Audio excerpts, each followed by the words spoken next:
Tell them run it on. What is going on? What is going on? Everybody in the house, what is going on? Wake up in Cleveland every single morning. I wake up, flex, thumb down, now check. No drip, this wet. Tell them run it on. No sleep, no rest. Might crash, might wreck. But first I stretch. Tell them run it on. I wake up, flex, thumb down, now check. No drip, this wet. Tell them run it on. I wake up, flex, thumb down, now check. No drip, this wet. Tell them run it on.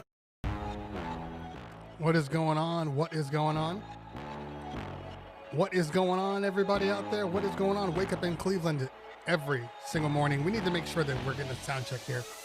Because to be honest, to actually be honest here, I've been making some modifications to my sound to try to get it to a point that I'm happy with. And right now, I'm not sure that I'm up. So let me know that the Vokes are up. Let me know that everything is up. We can hear you. That's great. That's great.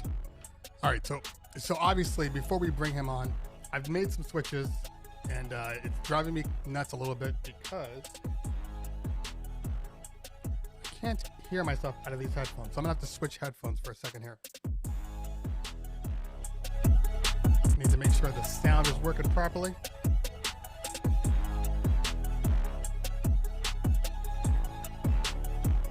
Clear and in sync. Oh, I like to hear that. I like to hear clear and in sync. All right, hold on. I gotta change these headphones.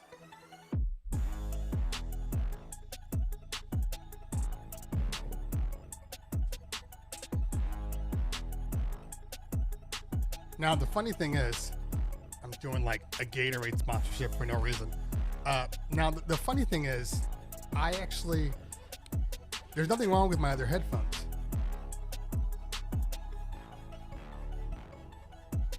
There's nothing wrong with my other headphones. Let's turn the volume up a little bit. 2, 2, 2. Let me know how I sound now. Like I said, it's a work in progress. So just let me know. We're going to keep doing this until we get the audio exactly the way we need to.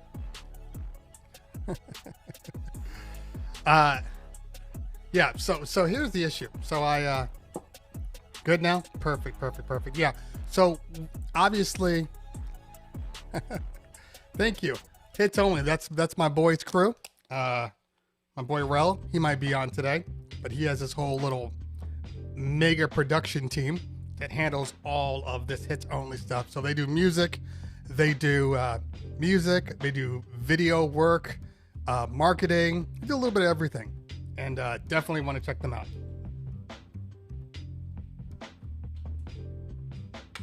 All right. Okay, let's check now. 2, 2, 2. All right, that's better. I can hear myself now. Not that I need to hear myself, because I kind of know what I sound like, but still. So the issue is that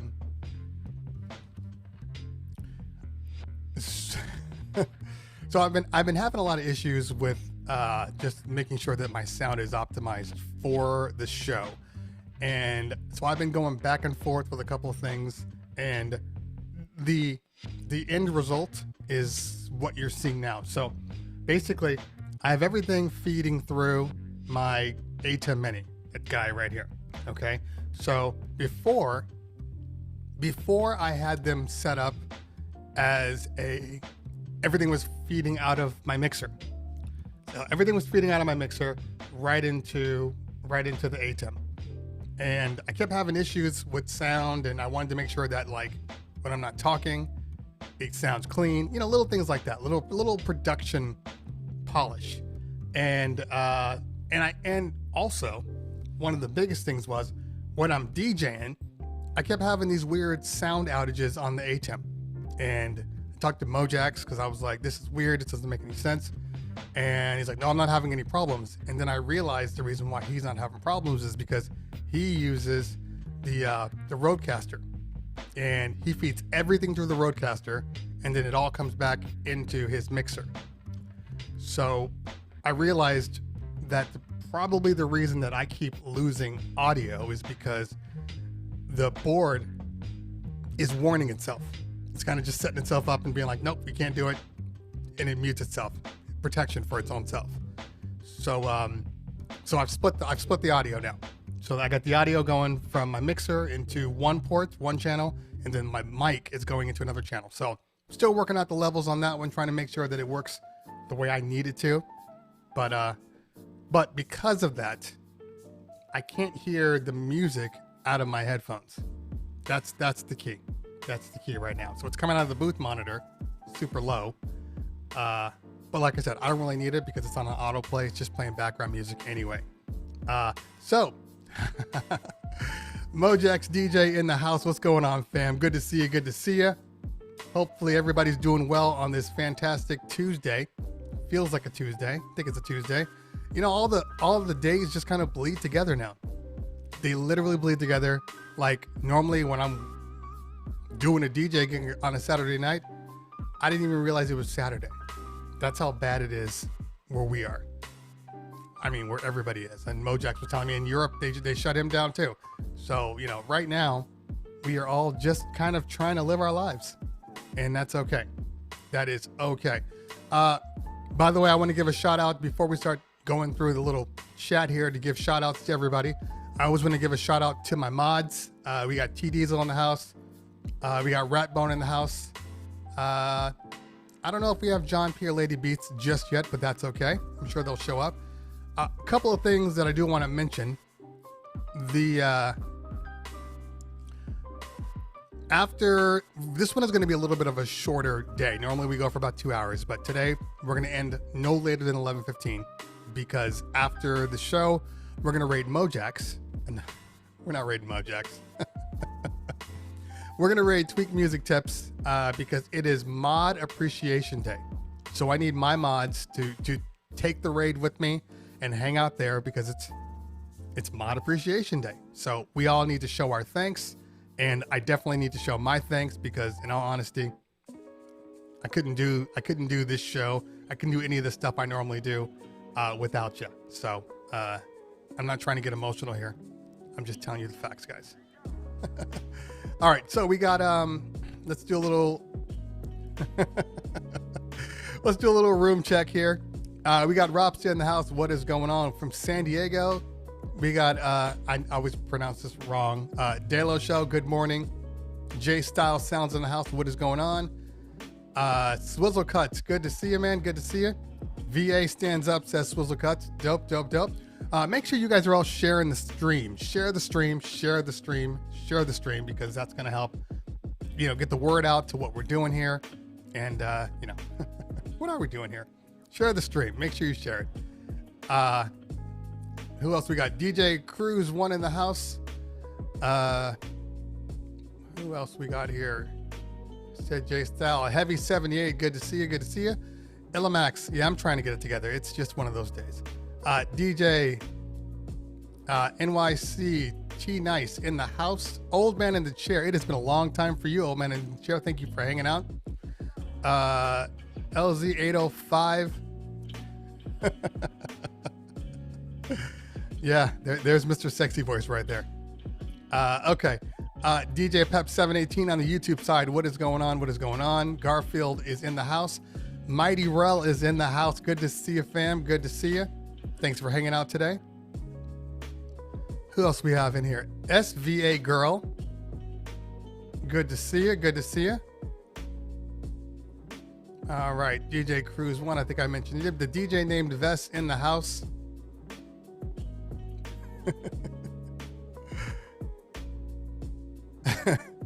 That would be a show though. Mojax. People love this IRL stuff, man. So you sitting on your couch and us raiding you and you're just like, you know, watching Transformers with your kids. I mean, that's a win for me. That's a win. Kenneth Williams on the YouTube side. Power Jams on the YouTube side. What is going on? L35 in the house. What is going on, fam? Moberry. Just checking your last S11 video. Yeah, make sure you guys check the last S11 video. I just put that one up yesterday. on YouTube. Much shorter than the first review, which was, I believe, about 34 minutes. Shorter than Mojack's. I just want to point that out. But it was definitely a long video. So make sure you check that out. This one's like, I think like 16 minutes, and it just kind of breaks down what I feel are like the good points and the bad points of the mixer. After using it for about 30 days, it's been a while. So I felt like at this point I could give, kind of the things that I love and the things that bother me about the mixer. So make sure you check that out. El Connor's in the house. Sonny Jr. 1906 Squad in the house. Good to see you. We got Darlin Nikki in the house. Good morning. Good morning. Good afternoon for some of you. DJ named Vess, already said that. Mulberry and Ratbone and William Thorpe on the YouTube side. Good to see you, fam. Good to see you. So real quickly, so we're gonna bring on obviously Matt Skillz. He's in the house, and I see him in the green room waiting by. And I always watch the people in the green room just to see. Matt Skillz looks bored right now. He's like, I can't believe I'm doing this damn show.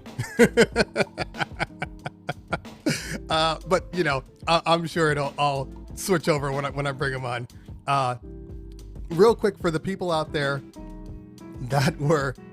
people know that I've had a little bit of an issue with Restream, with this Restream live studio. Going out of sync, having issues with my internet connection, all these little things. And so I've been going back and forth with corporate because as I said before, they're trying to sponsor me so I can, do videos about them. And I've been having so many problems. I'm like, I can't take this sponsorship. Like, this is wrong. I've been having so many problems. So I've been going through tech support, and the lady in tech support is like, she never wants to actually talk to me. She keeps saying, well, what is your problem? Like, no, you don't understand. This is a big problem. I'm having this problem. I break it down for her, like, go into detail. I'm like, can you just call me? I can't call you, but we can do like a, Google Hangouts. I'm like, I don't care what it is. I just need to talk to you. And she's like, the problem is coming from your internet. Your internet's bad. Obviously you have spotty internet. And I'm just sitting here like, my internet is fine. You're the only time I have a problem. This morning, I get an email from them about the audio delay. And she flat out said, oh, I just talked to my developers. There is an issue with the ATEM Mini Pro, or the ATEM Mini line, with Live Studio. Basically, over time, it just starts to delay. That's it, just for no reason. So they have to fix it in their side, and they're like, it'll be fixed in a couple of days. But meanwhile, I'm calling them every single day like, hey guys, there is a problem. They keep blaming me, and now they find the problem. So hopefully it'll be fixed, and then I can actually, do a real review on them. Hopefully. I don't put any stock in it because I still have issues just with, the weird things like bringing browser support up. So, all right. So in about 2 minutes, we are going to bring on Matt Skillz. In about 2 minutes, I want to thank everybody for hanging out today. This is a labor of love, and every morning, I don't want to say it's harder and harder to get up, but it's one of those things. It's early for me, very early, but that's okay. It keeps me up. My kids are up; they're in school, so it makes it easy for me to, not feel so bad when I'm in the bed and they're like, "We're finished with school, Dad," and I'm just waking up. That's embarrassing. Jorge Blanco, nice review on the dislikes and likes of the S11. Hope they take your suggestions. Yeah, so real quick, Pioneer is really good about listening to people, especially people they're sending product to. And I have developed a really good relationship with a couple of people there. Specifically, one of them that is like, one of the chief guys for testing, Drew Bach. He's dope. So he takes what I say and he does everything he can to try to, to get the fixes in. I know there are fixes coming for a couple of those things that I mentioned. So it's just a matter of time. All right. Darlin Nikki, Pink Lady Trice, SVA Girl. I have a feeling that some of these people might be here for Matt Skillz. I could be wrong. But I'm just trying to say, because the crew is starting to build up here, and I appreciate that. Julia Josephina in the house. Good to see you. Good to see you. Thanks for hanging out today. Soul Work Music, Chi-Town to Texas. Lady Beats is finally in the house. Moderator extraordinaire. Make sure you hang out with Lady Beats. I'm still waiting for Lady Beats to actually do a live stream because I don't know what's going on. She keeps saying she's going to, and then she doesn't. Dig him smack in the house. All right. We are the Brunch Club. Okay. Fair enough. Fair enough. See, that's what I like. I like seeing people who support their people. They hang out, they go where they go. Like, that's the way it should be. That's how we're going to keep DJs alive in this pandemic, because it's not good for anybody, but especially for DJs. This is definitely not a good time to be a DJ. No lie. That's just facts. All right. So we're going to bring on Matt Skillz. First, we're going to go to a little commercial. Then we're going to make sure that he's good to go. So please hang out while we switch over, and let's do this. Let's move over to this graphic. Okay, here we go.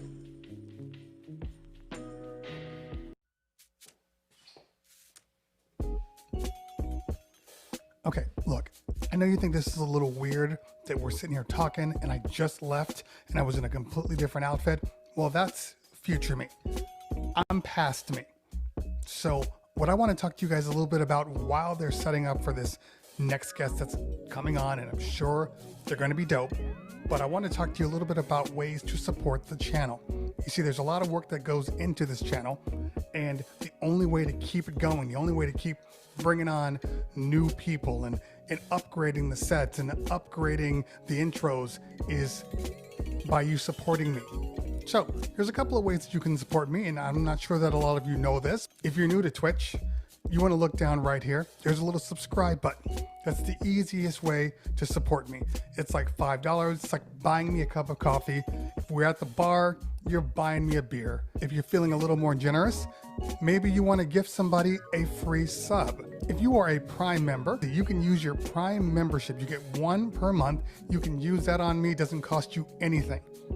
Now, if you're sitting there on the YouTube side, you can also hit that membership button right there, or you can give me a super chat and then send me off a tip. Look, I know that times are tough, money's tough, and I know that what I'm asking for some of you people might be a little too difficult. So there are other ways that you can help the channel. You can host the stream, share the stream. If you're on Facebook, if you're on YouTube, share the stream to everybody. Get the word out. That's the easiest way to help me out, and that doesn't cost you a dime. Those are just a couple of ways that you can do this. Also, if you feel like just sending a tip directly to me, Venmo or Cash App located right here. All right, guys, I think they're coming back, so I need to get out of here. Just remember what I said. We'll see you soon. Bye. Okay. Can you hear me? Yeah. All right, we are good. Hold on, let me fill you up on the screen here. And let me throw on some nice little, there we go. Now we're good to go. How you doing, man? I'm good, brother. How are you? Oh, I'm real good. I just, I always like to make sure that everybody can hear everybody. So in the chat, if you guys can let us know that we all sound good, too loud, too low, let us know in the chat, please, while we're just making sure. Vita Mia Lopez. Skillz, you got some loyal fans here. You got some loyal fans. All good. All right. Good. Love them so much.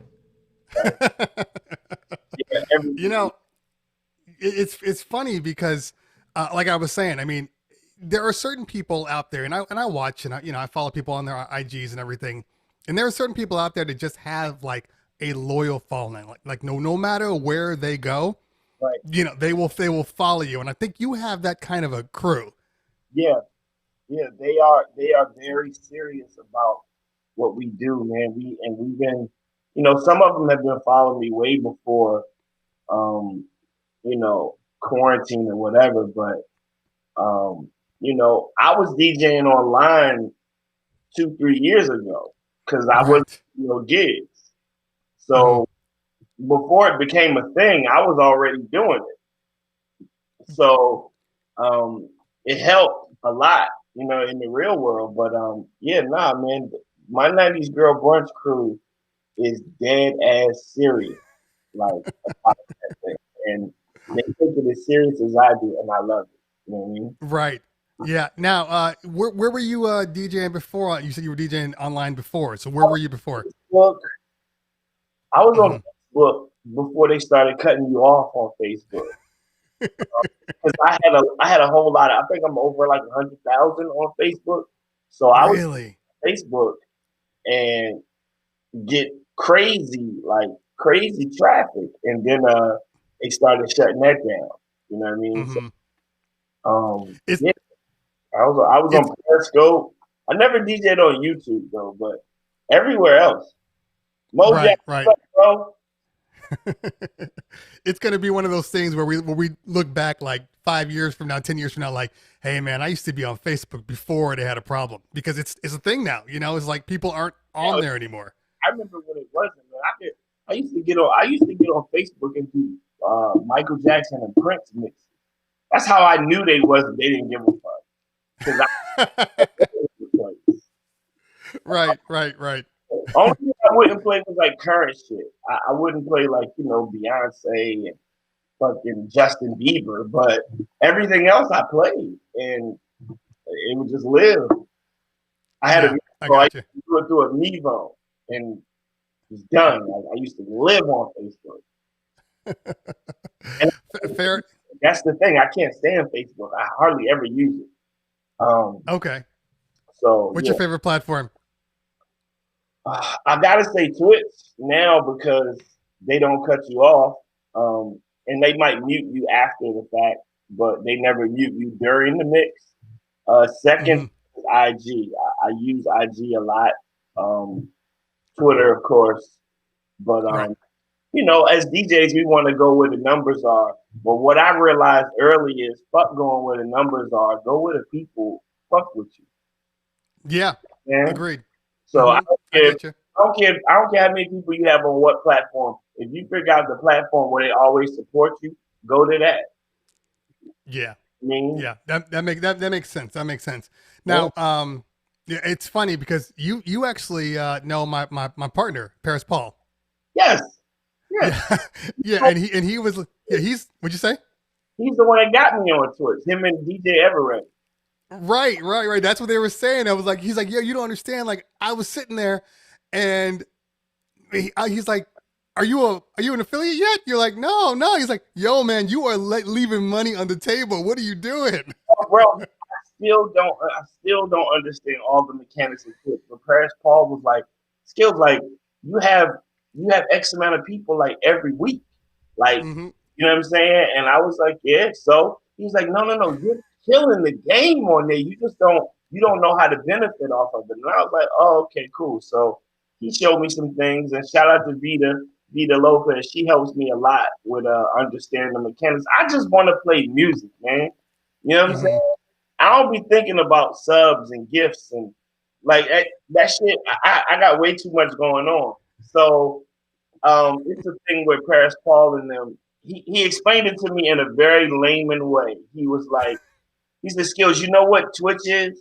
And I was like, well, he said, it's your network. So imagine you own BT. I was like, okay, Hmm. cool. He said, and on Saturdays and Sundays, you do the 90s Girl Brunch. I said, yeah. He said, okay, that's a show. And I said, yeah. He said, so what if you did something on Monday? What if you played something on Tuesday? Those are your shows on your network. And I was like, oh, now I get it. You know what I mean? Now I understand it. But you got to understand, my base is mostly women, and I know what they want to hear. And Hmm. all that subbing and twitching, that shit is different for them. But they like, yo, we just came for the music and the community. Hmm. So I had to wean them into it. But as long as the music doesn't get sacrificed, I'm cool with being wherever.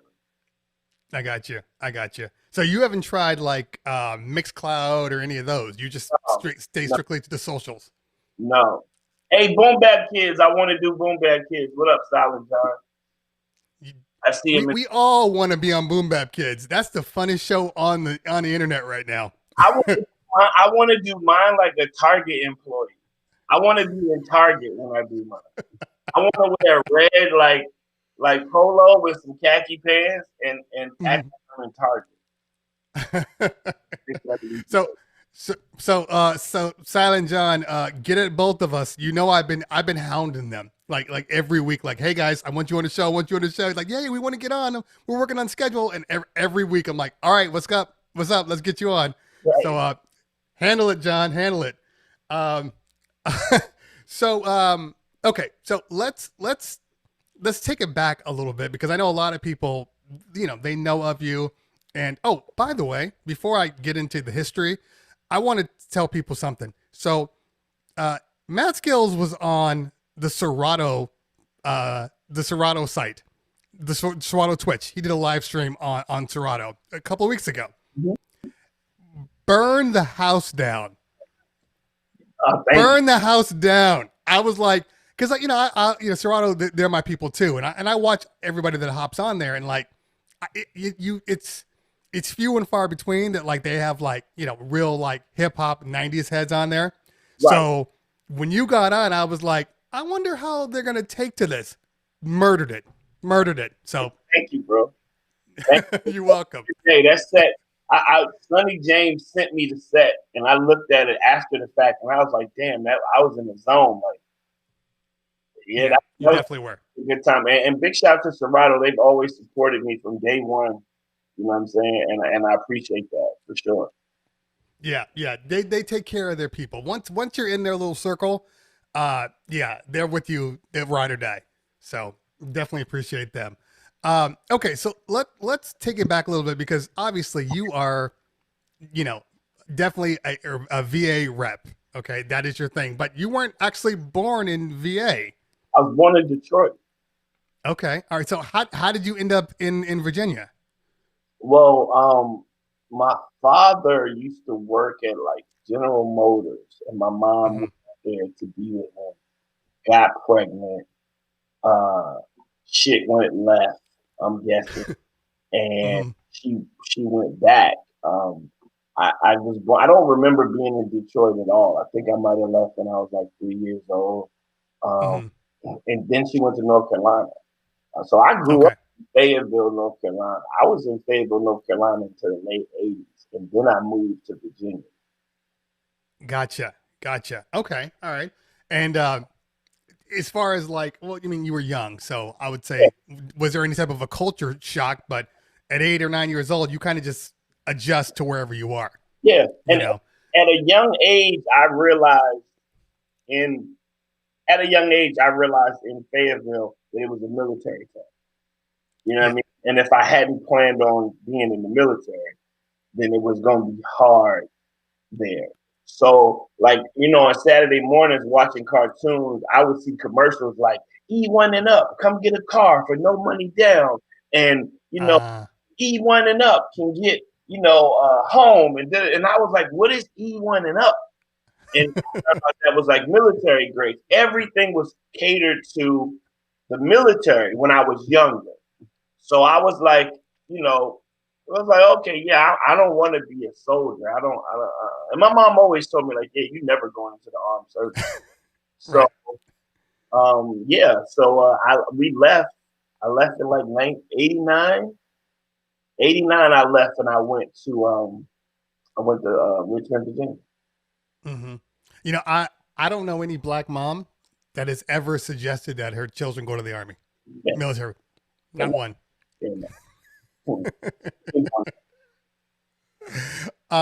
So okay, so you're in Virginia, and before you got there, before the kind of explosion of like, you know, the hip hop culture and everything, because I was reading through some of your history, and like, I mean, the talent that existed in Virginia was like amazing.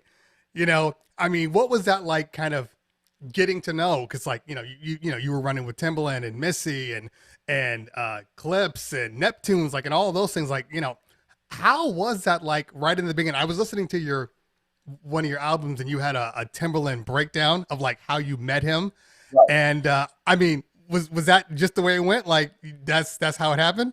Well, early on, there really was no hip hop scene or anything in that. The first person that actually came out that made me think that I could get a record deal and actually come out was D'Angelo. D'Angelo was first. Okay. So D'Angelo came out, I think Brown Sugar came out in 95. Mm-hmm. So seeing somebody that I was in talent shows with and, you know, seeing him on TV, because he used to have a band, it was Michael Archer. It was Okay. Michael Archer and Precise. And so the Timberland Missy stuff didn't happen until later. I got on in 96. And then Big Beat Atlantic, My Factor, Move Your Body. I moved to New York, recorded the album. The album was finished, came out like a year later. And then I came back down to Virginia. So when I came back down to Virginia, the record deal didn't work out the way I wanted it to. This, that, and the third. I asked to be released, and I went back to work. So I go back to work, and then I want to say I heard One in a Million on the radio. Okay. Wow, well, this shit is amazing. And, then I was seeing Clock Strikes on TV. Not Clock Strikes, Up Jumps the Boogie with the whole squad, Misty, Tim, Ron, and Lee. And then I met Magoo at a Puff Daddy concert, Puff Daddy and the Family.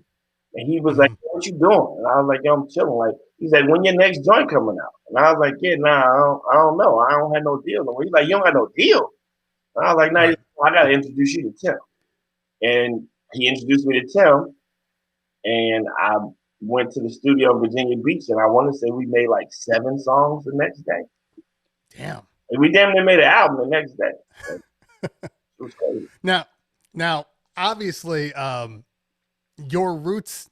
I don't want to make an assumption. You are known, world renowned as a freestyle rapper. I mean, you did a whole bunch of battles.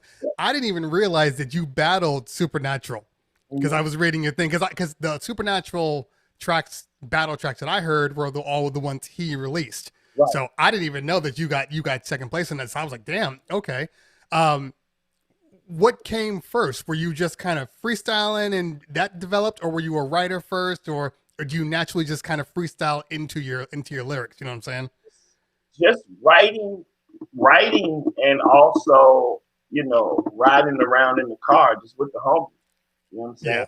Like listening and freestyling, and it just became a skill that I was pretty good at. So, and that.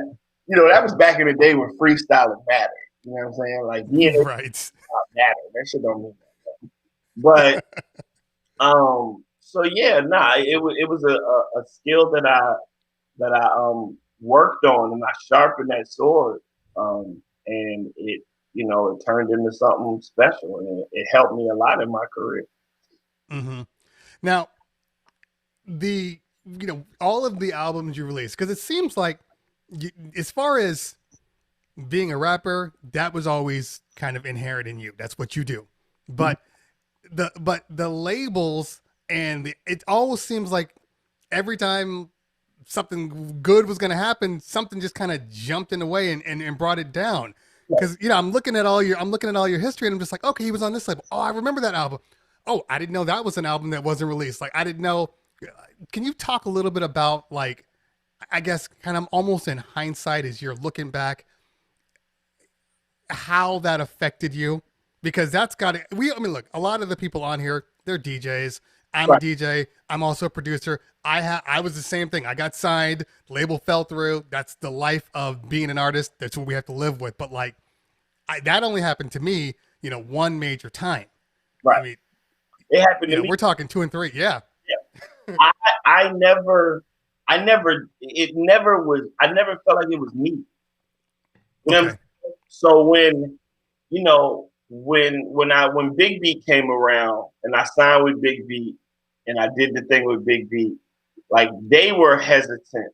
You know what I'm saying? My Factor was a crazy single. Move Your Body was a dope record. You know what I'm saying? Like, I had what they needed, and then Junior Mafia came. You know what I'm saying? In the midst of the bad boy New York, like, this is it. So all the marketing money went over there. So I'm like, all right, cool. If that's what y'all want to do, then cool. I'm closer to the Redmans and the Wu-Tang Clans to the the Little Caesars and the Biggies. So if that's what y'all want to do, cool. So then after that, Timberland, and that's when I got into writing.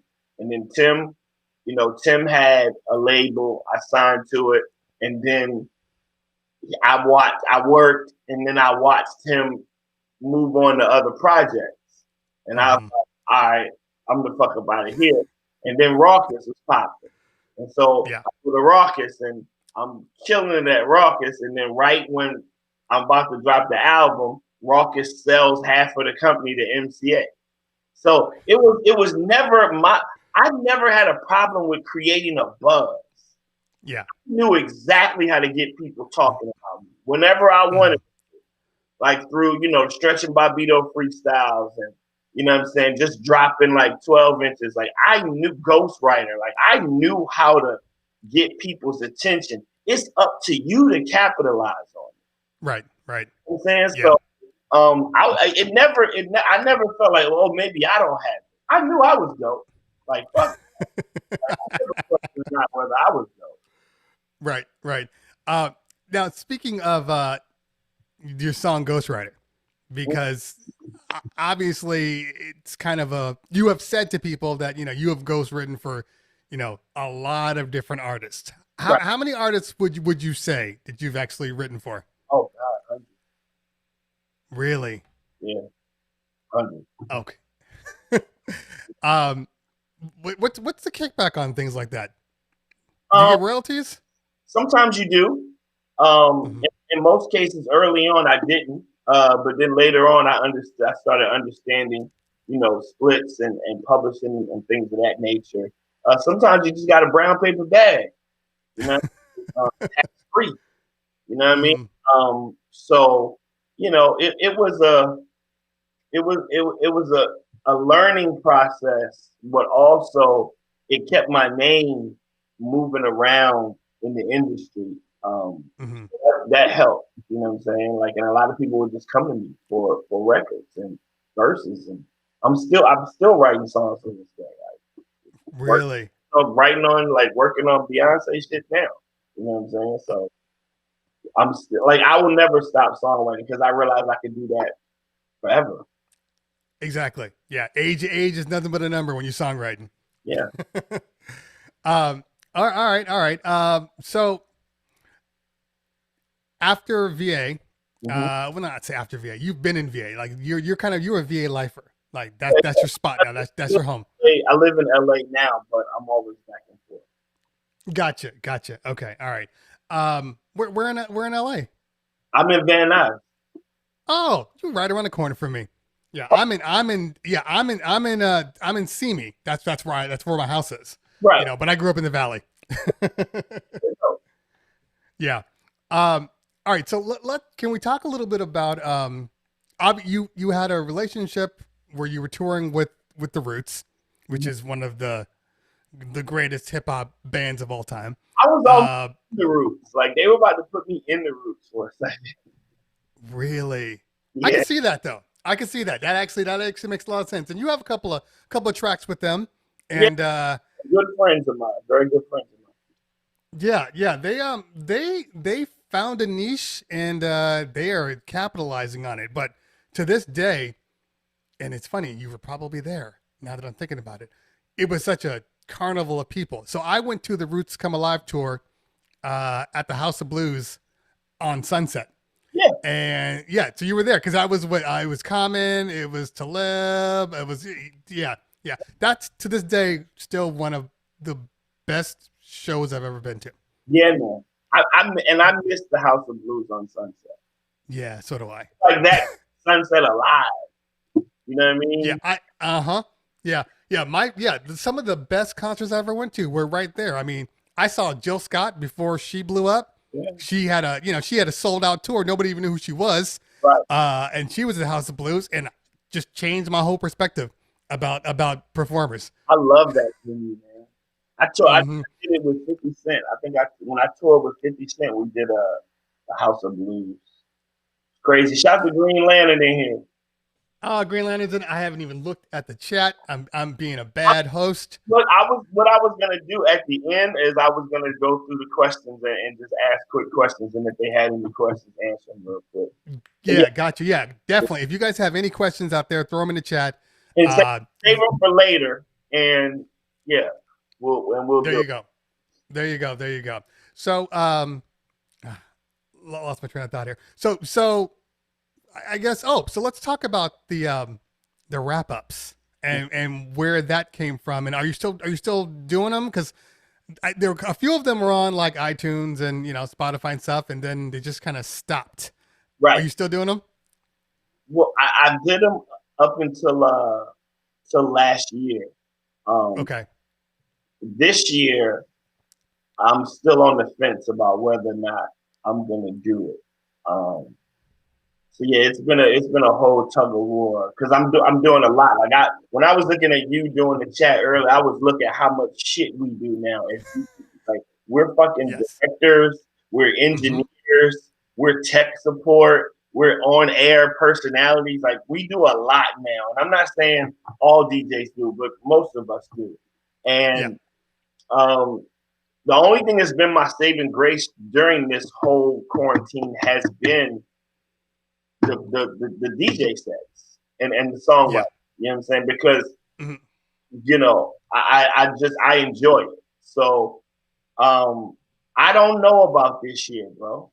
Like to be honest, I don't know. And the way for me to put it like bluntly to people is like people are asking me like, yo, I need a 2020 wrap up. And I'm like, are you even sure that I'm having an okay 2020?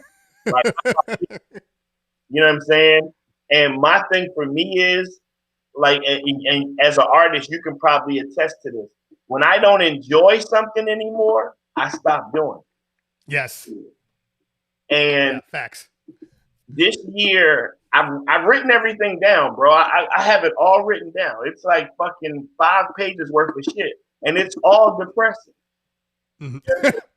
It's no way to make this year funny or entertaining because there's nothing funny or entertaining about this year. So, my family knows, bro. Like after Thanksgiving, they're like, leave him alone. Like he's working. I disappear. I get off the grid because the song takes that much time. So this year, I just think I don't know. It depends on how I feel. On December 1st, I'm gonna make a decision, and either I'm gonna do it or I'm not. And if I ain't gonna do it, then I'm probably gonna just disappear and like off of social media and all of that shit, and just enjoy my time with my family. And I'll see y'all January 15th. Because I feel like if there was ever a year to say, you know what, y'all, I don't have it in me, it would be this year, and people would understand. Yeah, no, I agree with that. What'd you say? We'll see. I also think though, as DJs, look, you get it. We have provided such an emotional outlet for the world. And it's funny because meanwhile, they're trying to cut us off and turn off our signals. Like, we're making people happy. Like, this is a good time. You don't want people angry because then they start complaining about Facebook censorship and Twitch, and they're on the road, they're in the streets being stupid. I think that if you do decide to do it, you will definitely, even if it is a very somber record, you'll definitely still bring some happiness and some joy to people. Right. So speaking of 2020, how has 2020 affected you? I mean, I guess from when we were in March and then the world stopped. What were you doing prior to the world ending? I mean, I was good, man. Like even when the quarantine hit, it didn't really stop as a creative, it didn't stop anything for me. I was, still going to the studio. I was I was there by myself and just my engineer. I was never really around a lot of people. So during quarantine, we would see each other at the studios. For just one particular studio that we go to in Studio City. It made me sit down for a while and appreciate some things that I think I might have taken for granted. Mm-hmm. And that time to reset, was definitely needed. When I started DJing on the weekend, that was my release.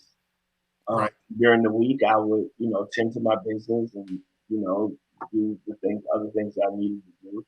But it definitely affected me in a way that I haven't played a real gig since like March. You know what I'm saying? Yeah. So, yeah, nah, it's been rough, man. Like, but it's definitely a learning experience for sure. Yeah. Now, have you taken? Because I always tell people during the break, I call it a break, even though it's not a break. You should definitely take this time to like build, create new things, learn new things, try to improve on things. Don't just sit there and kind of wait for the world to open back up again. Like create your lane. So when the world does open up again, you are already ahead of the game. Right, You know what I'm saying? for sure. Yeah, it's definitely a case of I've learned to shit. I've been editing my own videos. I've been shooting videos, editing them, like just learning new software, shit like the shit we're on now. I tried it. I think that's when I probably started paying attention to your post, and I started following you when I was trying to figure out Restream. Um, Mm-hmm. and then I was like, yeah, I don't know if this is for me. There's too much going on, but Right. it was definitely I definitely learned a lot this year, man, for sure. Yeah. Yeah. By the way, Paris Paul in the house. We were talking about you earlier, man. You were right. Oh, yeah, You weren't blowing smoke. my bro, man, he's been a big supporter of me from the first time I met him. You know what I'm saying? I think we met at Cherry Pop and Wednesdays at the room, and Good old cherry poppin'. Yep. he pulled with Tendaji and Monica Payne, and yeah, Mm-hmm. one of my bros ever since. Love that dude. Yeah. I hope that cherry poppin' either finds a new home or this can last. Because the room was a dope place, a little dark, but Yeah, but it's still a dope place though. I love that place. Man. I love that vibe. Yeah. I, Yeah. I play that party more than I play any other party in LA, and I've done the do over and Playhouse, all that shit, like everything, Boombox. But that was one of my Mm-hmm. favorite parties. It's one of the only places where you can really do you Yeah, and not have to think about, yeah, oh, if I play this song, how are people going to react? Like you can just be you. right. Yeah, Yeah. man, it's a good vibe. Yeah. Unless Monica's on one, and then you might have to change it up a little bit. I was on one. I never really paid attention. I'm like, I know what I'm doing. Like, relax. Yeah, yeah, that's Monica though. So let's talk a little bit about DJing, because obviously in any of your history and any of the stuff you've written about or talked about, DJing has never really been a part of your story. No, It's something you do, but nobody really knows it. Like that's when they were like, "Oh yeah, Skillz a DJ," and I'm like, like he's rapping? Like what do you mean?" Like no, he DJs. I had no idea until a little while back. So when did you start DJing? And what kind of made you want to even get into it? like maybe about I'll say like about maybe 5, 6 years ago. Um, so it wasn't something that I even thought people would accept from me. Um, Mm-hmm. but shit, man, like when I started, I moved to LA and I just started taking it super serious. Mm-hmm. And my girl at the time, I had had recommended it to me, like, and I was like, yeah, nobody's gonna come see me DJ. And she was like, why? And then it dawned on me, I'm like, oh shit, well maybe they will. So Right. I started actually practicing and trying to get better at the things that I knew I wasn't strong at. Like my left hand Mm-hmm. wasn't strong. You know what I'm saying? Things like that. So I started going, it was a DJ named DJ Manuel. And Okay. Oh, Manuel. Yeah, yeah. It's super dope DJ. I was like a sensei, bro. I was at Manuel 2-3 times a week between Manuel and the Beat Junkies, because they had just opened school. Yeah. And Rhett Maddock was very instrumental in getting me over there with the Beat Junkies, because everybody's like, "Oh, Skillz, yeah, it's the homie. Like, let him come through." And then when they saw how serious I was, they really started helping me. So Manuel and the Beat Junkies were very instrumental in my growth as a DJ, for sure. I mean, a lot of people, when they tell that story, it's like, yeah, you know, my boy had a mixer and he showed me a couple things and then I went off on my own. I have never heard the story when they're like, yeah, so I wanted to learn. So I just went to one of the best DJs on the planet, Manuel. And then I talked to Sensei. I went to the Beat Junkies and then they helped me out. It's like, there's no bottom here. It's all like top notch. That explains so much. Lonnie B, you know what I'm saying? Those are the guys that I look up to. So yeah, man, I was, you know, I wanted to be, I wanted you to forget the fact that I rap, period. Yeah.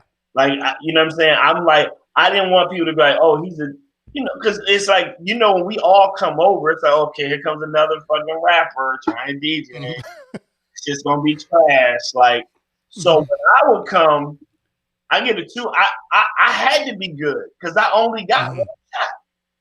Yeah.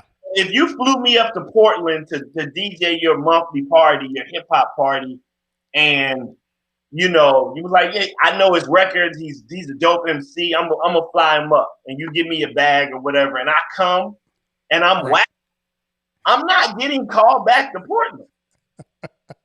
Like, facts. Like, yo, he's the homie. I love the nod factor, but the set wasn't the transitions was trash. He doesn't play for the crowd. He don't read the room. Like, as a DJ, and I never wanted to be that guy. Yeah. I wanted people to be like, oh shit.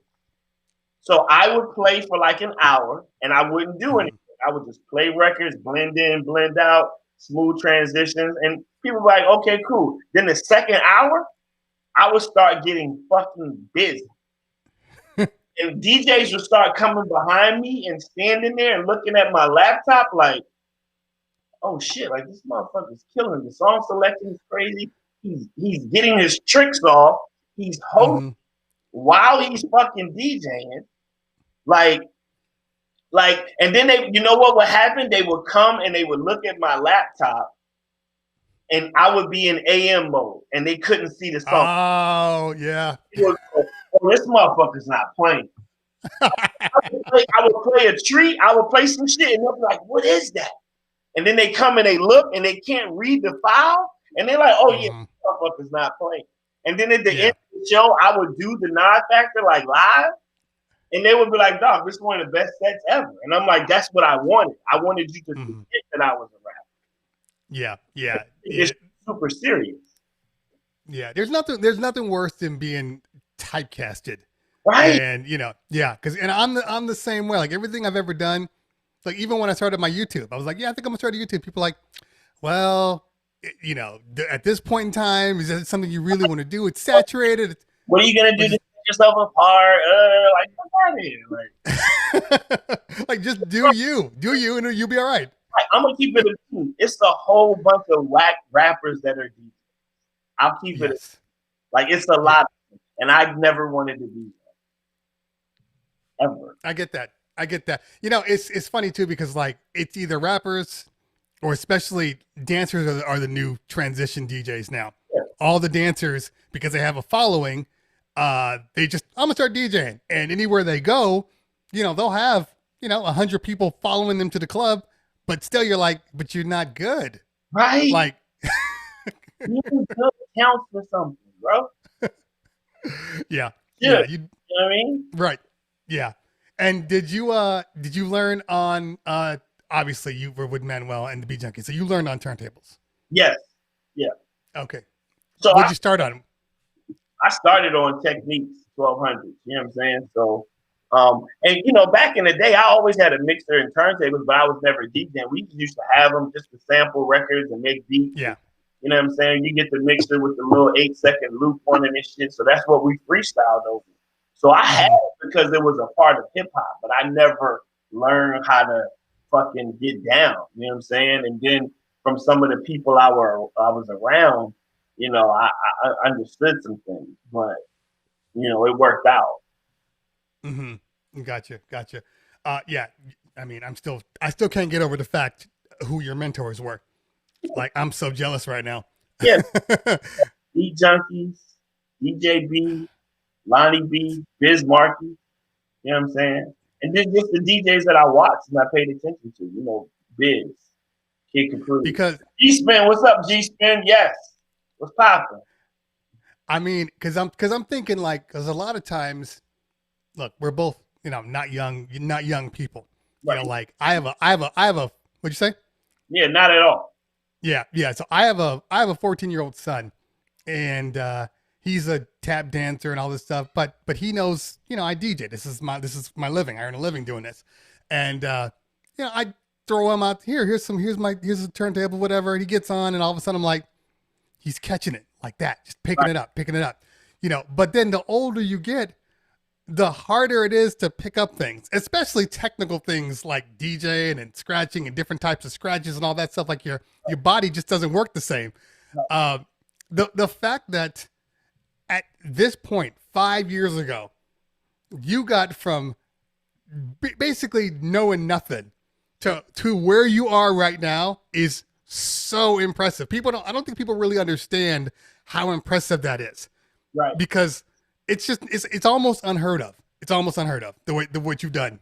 Like, bro, when I first started, you got to understand, like in 2015, you know what I'm saying? I was on tour. I was doing arenas with Nicki Minaj and had no clue what the fuck I was. on CDJs and the 62. Okay. I wasn't even touching the CDJs, bro. I was hitting the cue point in front of 20,000 people. And I was like, fake it till you make it. You know what I'm saying? Right. Like, yeah, you know, turntables are too fragile. They'll break. You know, we're in 20 cities. You need to be on CDJs. And I was like, all right. But I just get the 62 back to the hotel and just be like, okay, I can get these fucking cue points. I'm selling this shit, and I still don't know what I'm doing. I did a European tour on CDJs, and I still don't know how to work CDJs. You know what I'm saying? Like, bro, one time I hit the reverse click, right, or I just took it out, and it was already clicked back, and I was losing my fucking mind because I was like, it's playing backwards. Right, just walked out. Party's over. Thank you and good night. That internal mode saved my life so many fucking times. Yeah. 20,000 people. And here's the thing. I'm on stage and none of these kids know who I am. None of these kids have any clue. Like, oh, that's the guy that does the rap for me. They don't care. Either the music's dope or it isn't. And I'm the first thing that you hear in the venue. Yeah. I'm the guy that when you're on your phone and you're talking to your girl and you're like, oh my God. And then the music, then the lights go down. It's like, ooh. Yeah. I was that. The first music you hear, I had no clue what the fuck I was doing. Yeah. Well, I mean, and that's funny because my boy Kid Cut Up, he just went on tour with Pink. Yeah. Yeah, you know him. And what'd you say? Yeah, I follow Kid Cut Up. I just talked to him yesterday, actually. Go bad. Yeah. He really is. And I mean, and the thing about Kid Cut Up, a lot of people don't understand because he's not just a DJ. Like everything that he plays, he has put his hand on, touched, massaged, changed. So it's you'll never be able to like find this track anywhere else by the time he's done with it. Like I always say, I'm like, nobody sounds like Kid Cut Up. He's definitely himself. And a nice guy. Just a nice guy. Yeah, exactly. But I went to so my wife is a huge Pink fan. Like we've been to like 8 concerts. Yeah. And and probably we should have gone to 4 more and I said no. Just it's too much. So she had one of those fan appreciation days and all of her biggest fans were at the show. So this was like right before she was going on tour. So she, fan appreciation, it's a good time to practice, kind of try to get everything out before she goes on tour. Right. And I remember sitting there and this DJ comes on, and he's just murdering like AM style, just playing rock, playing all this stuff, and I'm just like, and I'm just stopped because as a DJ, you in the crowd, you're just like staring at the DJ, like you're not focused on anybody else, and I'm like, who the fuck is this guy? And my wife's like, right, it is exactly. And my wife's like, oh, he's all right. I'm like, you have no idea what he's doing right now. Yeah, he's murdering this, and I didn't even find out who he was. I mean, I saw his thing and I follow him on IG, but I didn't know that he was like a DJ City fan until I was at the office one day. We were watching. Who were we watching? Oh, we were watching The Odd Couple. They were doing a show on the Mickey D show, right? And yeah, and he showed up, and I was like, I first time I met him, and literally like after that, we just like clicked. Like he's just a dope dude. We talk all the time now, and he's just dope. He's real. The other day, like super dope dude, man. Like, and that's the thing. Like DJs who embody, helping and help you. Like, like I said, I watched your tutorials. I watched Mojax. You know what I'm saying? There was another DJ who was very instrumental. Like I told him when I met him at NAM, I was like, you don't even know how much you helped. Oh, it must have been Angelo. Yes. Uh-huh. Yes. I walked in Me too. I saw Angelo at NAM, and I was like, your videos, I paid to download all your videos. And because it's a person that would explain beat juggling, and he would explain it in a way that I could understand it. You know what I'm saying? And, I met him, and I was like, bro, it's like meeting fucking Denzel. Like, you don't understand how much you helped me at my craft. Right. He's like, oh man, he followed me, and when I would put up juggles and shit, he was like, yo, you doing your thing, like you killing it. And because in the midst of all of my fans and people that just follow me for regular shit, I still have like craze following me. Like, you know what I'm saying? That's crazy. People that are like premier, like, so I don't want to be like, I can't be like I can't be. Yeah. I can't. I can't. Fuck that. I get that.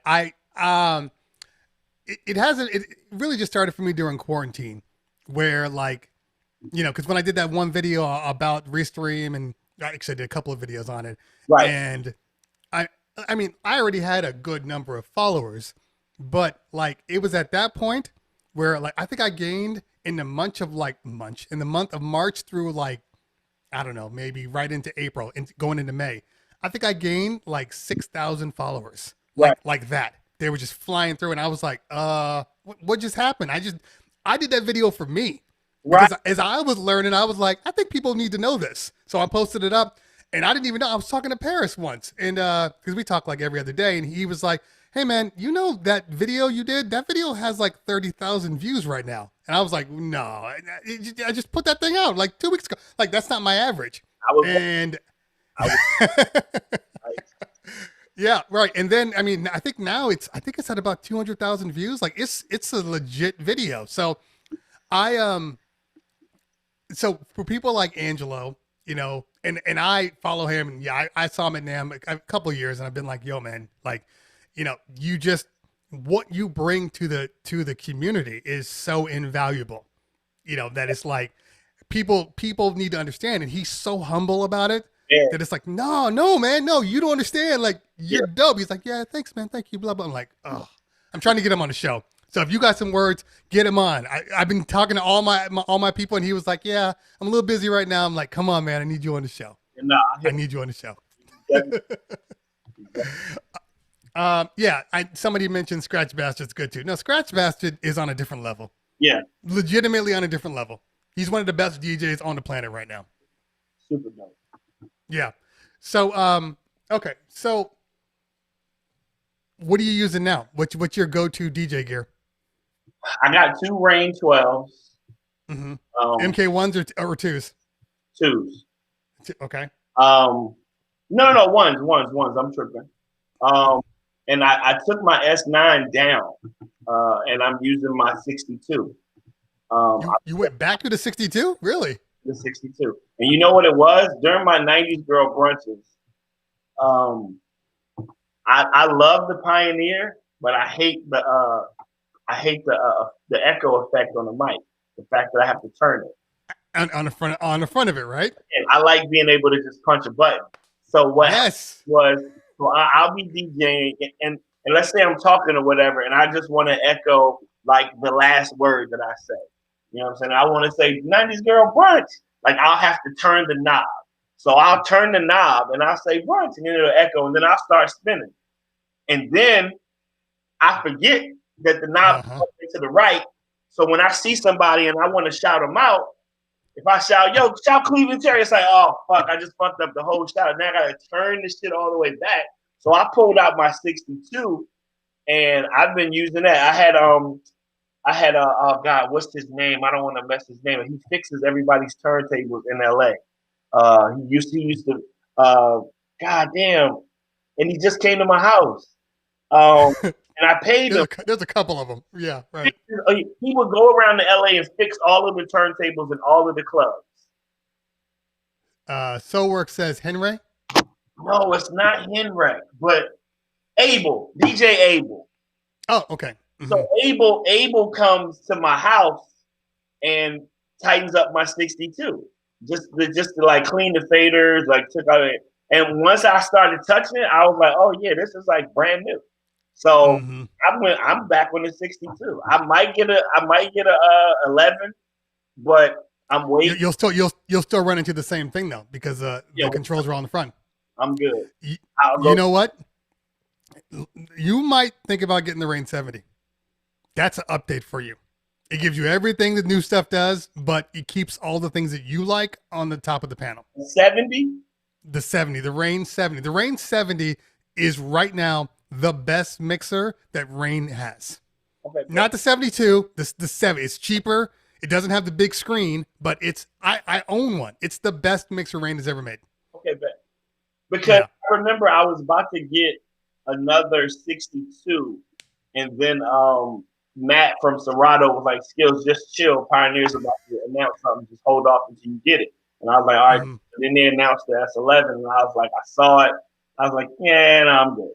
So S11 is dope though. Actually, underneath this table, there's an S11. But I'm moving over to I got to test the Rain 72 and the MK2 12s. So that's what I'm moving over to for the next month. I got phase. I have phase. When I go back to Virginia and I do the brunches from VA, I take my phase because I still got turntables over there. Between that, my S9 is under my DJ table, like in a case, like chilling. I haven't touched that shit since last month. Wow. And I flew. I was so crazy. I left my 62 in Virginia. One time when I flew back to LA, I just brought it back with me. I was like, yeah, I'm bringing this back to LA. Yeah. Yeah.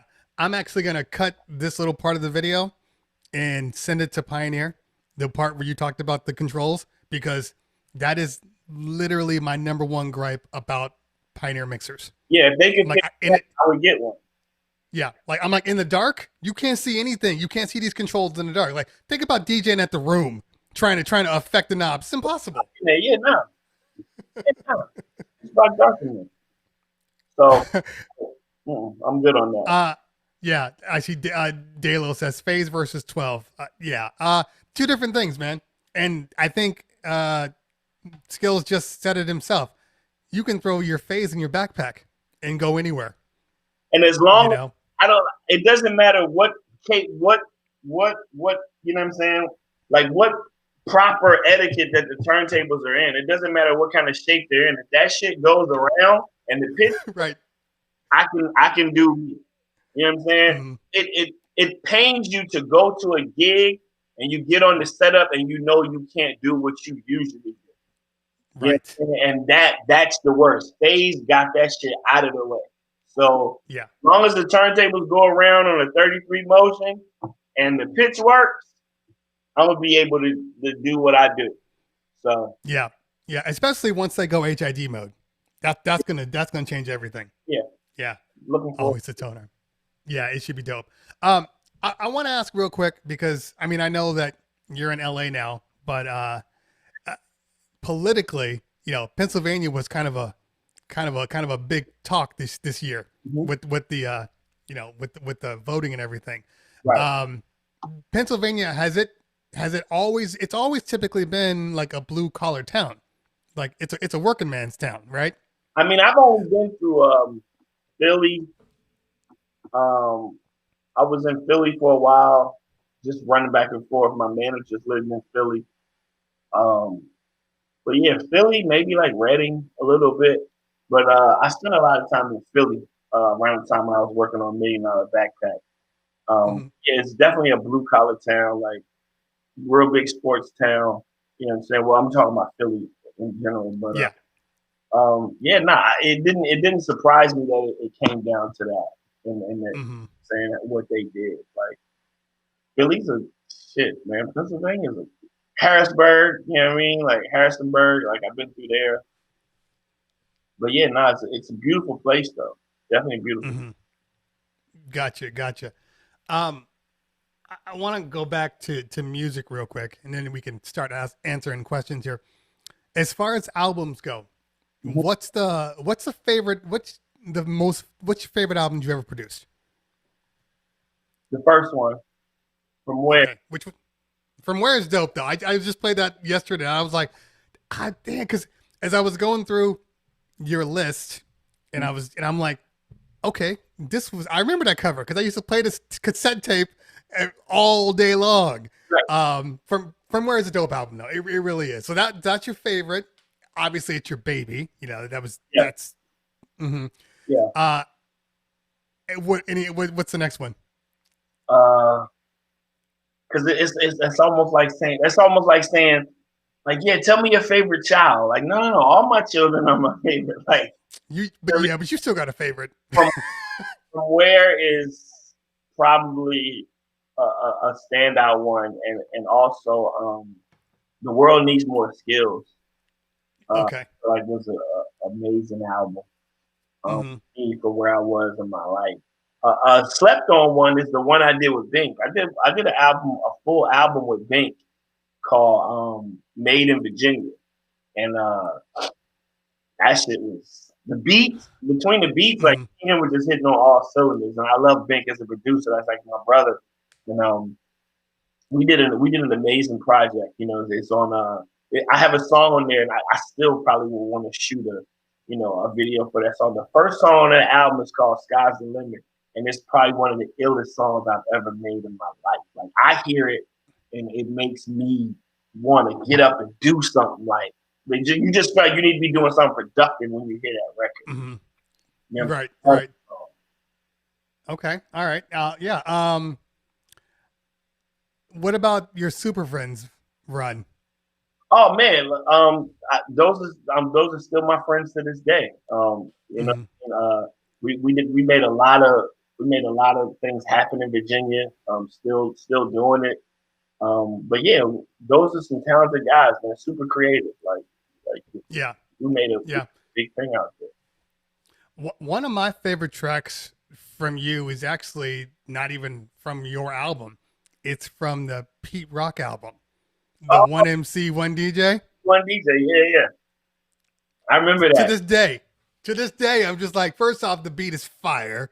Right, You know, you coming off as fire. I'm like, this is almost a perfect song. This is a perfect song. And then it transitioned into the different beat at the end. I was like, right. Pete, you won. It still marvels me that I got to do a song with Pete Rock. Like they Yeah. reached out and wanted me to do a song with him. Like that shit still blows my mind to this day. Like Yeah. that's Rock. Mm-hmm. What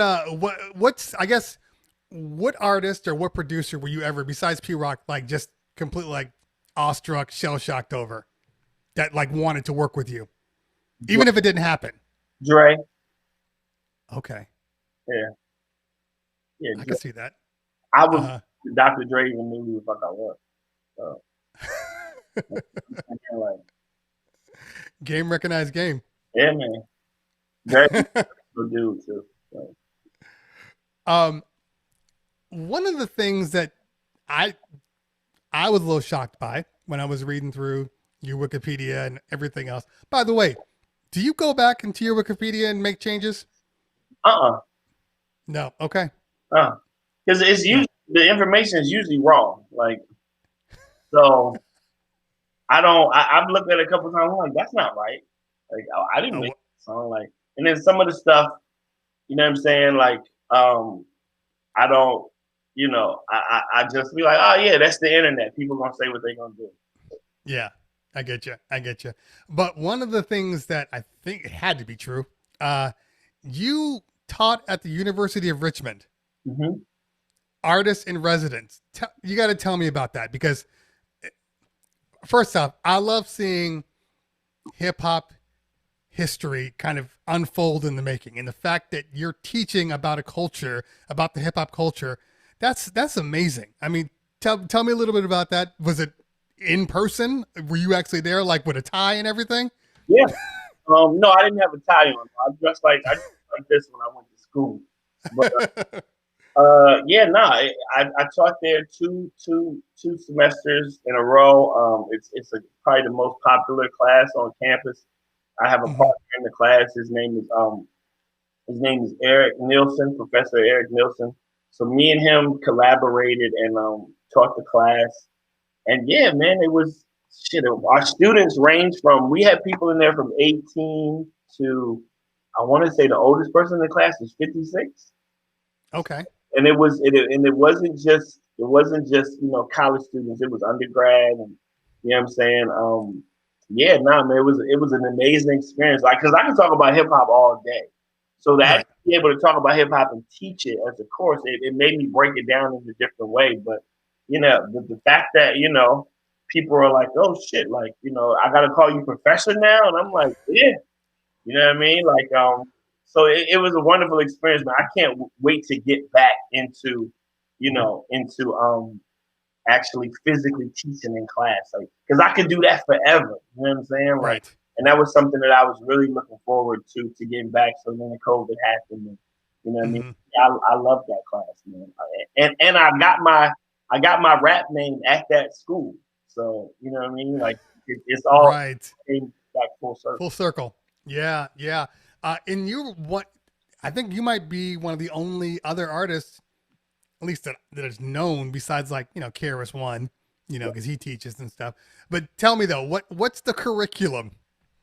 It's like we teach it as as an art form, and also as socially politically conscious movement. You know what I'm saying? Like, Hmm. it's probably been the most hip hop has been the most popular form of music for the past 30 years. Yeah. So when we sit down and we get the people in the class, the first thing we ask them is, why, what made you even want to take this class? Because it's Hmm. not an easy A, bro. Like, they do work. It's not like, oh, we're gonna talk about Bam, Hurt, and Flash, and then y'all gonna get an A, and then that's it. Like, we talk about women in hip hop. We talk about politically conscious songs. Like, we talk about how hip hop changed after Obama got in office. Hmm. A lot of things. Like, one of our biggest lessons was, what we do in the class is I played them the video for Straight Outta Compton, right? Okay. Then I played them the video for Parents Just Don't Understand. Okay. And I tell them that these two songs are made in the same year. One of these guys went on to win a Grammy, and you know what I'm saying, and these other guys became probably the most famous group in all of music. So we start talking about the similarities, and all of the kids have the look on their face like, oh, this is gonna be easy. He's gonna ask us like, what are the similar, and we don't ask them what are the differences between these songs. I say, Right. these songs have in common. Because if you play Parents Just Don't Understand and you play Straight Outta Compton, that's two different juxtapositions. Like, it's totally different. Right. And what'll blow your mind is when they start digging deep and they start finding out the things that these two songs have in common. Both of these guys felt like their reputation was everything that they had. You know Right. what I'm saying? Hmm. Both, the same way that, Will, in NWA's world, women were just looked at as bitches and hoes and groupies. You know what I'm saying? Hmm. Will got like, he got kind of played out by a groupie who we found out was a 12-year-old runaway. You know what I'm saying? And at the end Hmm. of the song, the cops, everybody's still afraid of the cops. Right. You know what I'm saying? Will was scared, but he wasn't as scared as NWA was about the cops. Like, but we were still afraid of the cops in 1989. Like, so the exercises that they go through are super, super different, man. And it's a, you know, it's a course for real. Okay. It sounds like it. And, you know, but I think that it's important that people understand that it just because it's hip hop doesn't mean there isn't meaning behind it. People want to kind of throw hip hop in the trash as, you know, oh, I like the beat. You know what I'm saying? It's like, no. You actually got to listen to the words. Like NWA, even though, you know, Dre is obviously one of the best producers of all time. What they were saying meant so much. And Jazzy Jeff, another amazing producer, but you actually got to listen to behind it, you know, and that's why I've always appreciated. That's why hip hop meant so much back in the 90s, 80s, 90s, maybe even 2000s. But like, what is your take on the music of today? And I'm not talking about Kendrick. I'm not talking about, those people. I'm talking about like generalized hip hop. So you're talking about the younger artists that are making correct? You know? Yeah. I look at it like this. Somebody said he's talking about mumble rap. So this is what I say, right? I try to explain it in a way that most people understand. So I look at hip hop as a car, right? Me and you had it in the late 80s, early 90s, and we had a lot of beautiful memories in this car, right? We listened to Mobb Deep, we listened to Tribe Called Quest, we listened to Naughty by Nature, the whole Native Tongues. Me and you had a ball in this car, right? Right. And then the car progressed, and we kept the car in the family. It's still in the garage. It's in good condition. And then my son turned 18, and I said, you know what, man? I'm gonna let you have the car. It's paid for. Like it's a good car. If that's what you want to drive back and forth to school, that's your car now, right? We gave him the car. He got the car. Crashed that shit. He got the car. It's his car, but he ain't taking care of it. I see he ain't putting no air in the back tire. It's getting flat. I open it. It smells like weed. You know what I'm saying? He's got French fries and shit in between in the seat. He's not taking care of the car as the same way that I would. But the difference is it's his car. Now, I've given it to him. And I have to let him do what he's going to do with the car. Because it's his. Hip hop it's if you want to know what hip hop is doing, then pay attention to what the kids are doing. The hip hop is the music of youth. So whatever the kids are doing, it's going to reflect in the music. So that's the way I look at it. It's their car now, man. We got to let them drive their car. You know what I mean? At least wear a seatbelt. In the car. But it's his car. You know, that's actually a real good analogy. It really is. Because that's kind of the way.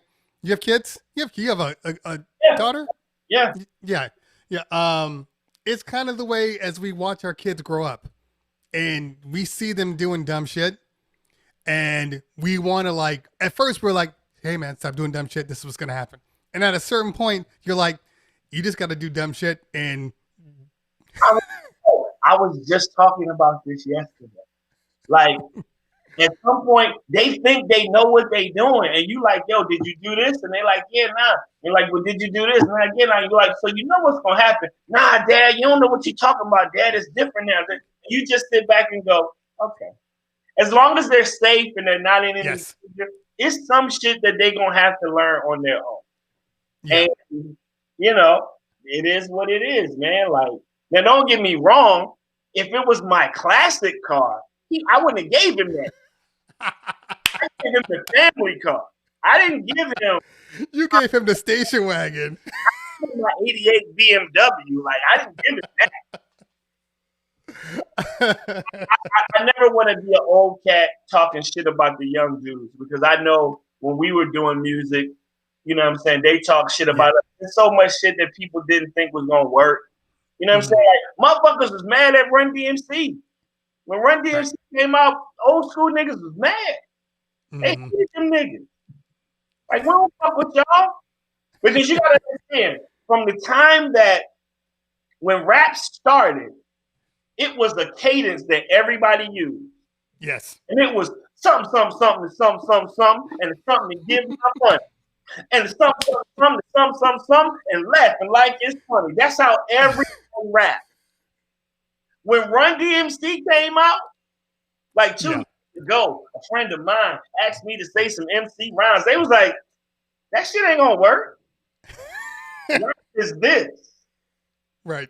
You know what I'm saying? Rap goes like this. Y'all breaking this shit up. That's too quick. Don't nobody want to hear all that shit.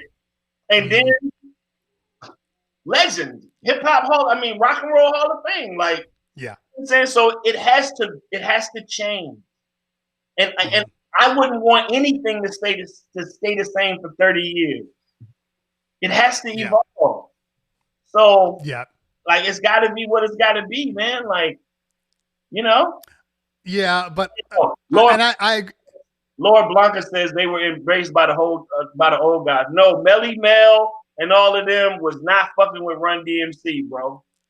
I heard Melly say that in a room with Russell Peters and like Grandmaster Caz. They was not rocking with them when they heard Hard Times. No, they wasn't. Because they changed the pattern. And it's like, where they do that at? But that's what it was about, taking something and making it your own. You know what I'm saying? So people wasn't there with that. But you could go forward. So you got Run DMC, and then they had their pattern, and then even you got Tribe, and Tribe had their pattern, and all those, and all De La Soul, and all that new Butterfly era style, and rebirth of Slick, like all this stuff. It just kept progressing, and then we come back and it evolves. Then we come back, and now we're at Too Short, and then you got Too Short style, and the Bay Area, E40. So it's like it always changes. I hated E40 when I first heard it. I could not stand E40, bro. And then I met E40, and he was the nicest person I've ever met in my life. Super fucking cool. But I hated the way I hated it, but I understood it. I was like, it's some Bay Area shit. You know what I'm saying? Like, but I couldn't stand his ass. You know what I'm saying? Like musically. And then I met him, one of the nicest guys I ever met in my life. Yeah. But and he's definitely an acquired taste. His style. Yeah. And nobody sounds like him. He is E40. That's it. Right. Yeah. And half of the words we use now, he invented the word. Exactly. And I get what you're saying, I get the analogy about it's your car, you pass it down to your son. But there was a moment in time where I think the kid was driving the car without tires. He was on the wheels, on the rims, sparks were flying everywhere. Like, that's where it was.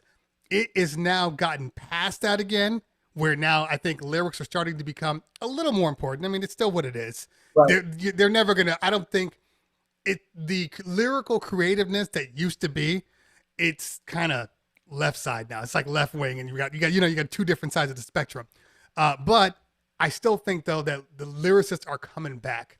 Some of the new stuff I've been hearing, I'm like, okay, it's not necessarily for me, but like at least he's rapping on beat, and what he's saying. Oh, it's not supposed to be for us, Cleveland. I know. Like, it's not supposed to be us. Understand?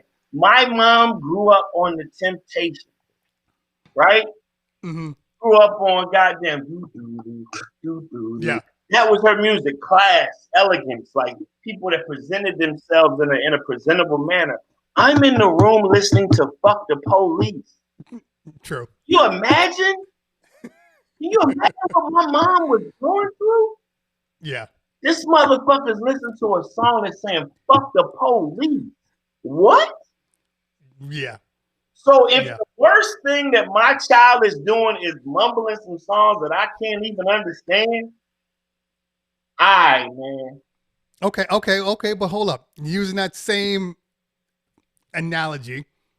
So you were growing up and your mom heard "fuck the police." Right. Definitely. She came from an era where, police, you didn't mess with the police.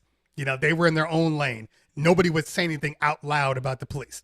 I get that. That is a socially aware mother concerned with, her child. Now we got mumble rap. Now we got this new hip hop, which seems to focus solely on getting high, drugged up, and at a certain point, as a parent, you got to go, whoa, hold on. Is this a good exposure for my child? You know what I mean? Like, okay. Now to combat that. Yeah, do that. So Cleveland in the 90s, early 2000s, you know what I'm saying? Early 2000s, we had a lot of music that was talking about what? Selling. It was selling drugs and prostitution, sex, all that stuff. And good fellas, we was going to find the gangsters. Yeah. Motherfuckers had whole gangster personas. Motherfuckers was they rap name, then they was AKA Pablo. Yeah. So we were talking about selling drugs. Who you think we was talking to? So we were selling drugs to the kids that are using them now on their albums.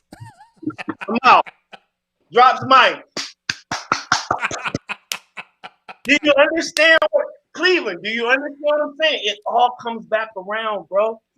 Yeah, I get you. It all comes back around. So, you know what I mean? We was talking about selling drugs, and now they talking about doing drugs. But here's the thing: we never glorified. We never was like, oh yeah, and I could suck on this crack rock, and I'll still be cool. We look down at the drug users. Yeah. We look up at the drug dealers. Mm-hmm. But somebody had to be buying the drugs. Yeah. You know what I'm saying? Mm-hmm. So I get you. Okay. Hey, like here's the thing. So in '89, I was listening to "Fuck the Police," right? Mm-hmm. And my mom was probably tripping. My mom, if God bless her soul, if she was still here today, she would probably be like, you know what? Today, my mom would be like, you know what? You're right. So it's like we were selling crack, and now the crack baby's making music. What we expect them to make? They own all kind of fucking ADD drugs and shit. They like, yo, crack baby music. They got to rap about what they know. Right. Oh, you got to rap about your real. You got to be real. Oh yeah, well, word. I wake up every day and fucking get high. That's what I rap. It comes circle. That's funny. That's funny.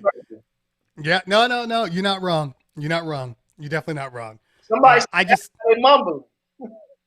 Wait, what? Somebody said that's why they mumbling. They got to do something. Yeah, look, I'm down for the culture, and like hip hop nowadays. Like I said, it's kind of making a comeback, and there's some people out there that you can definitely get behind. Like I said, the Kendricks and people like that, where you're like, okay, you dope.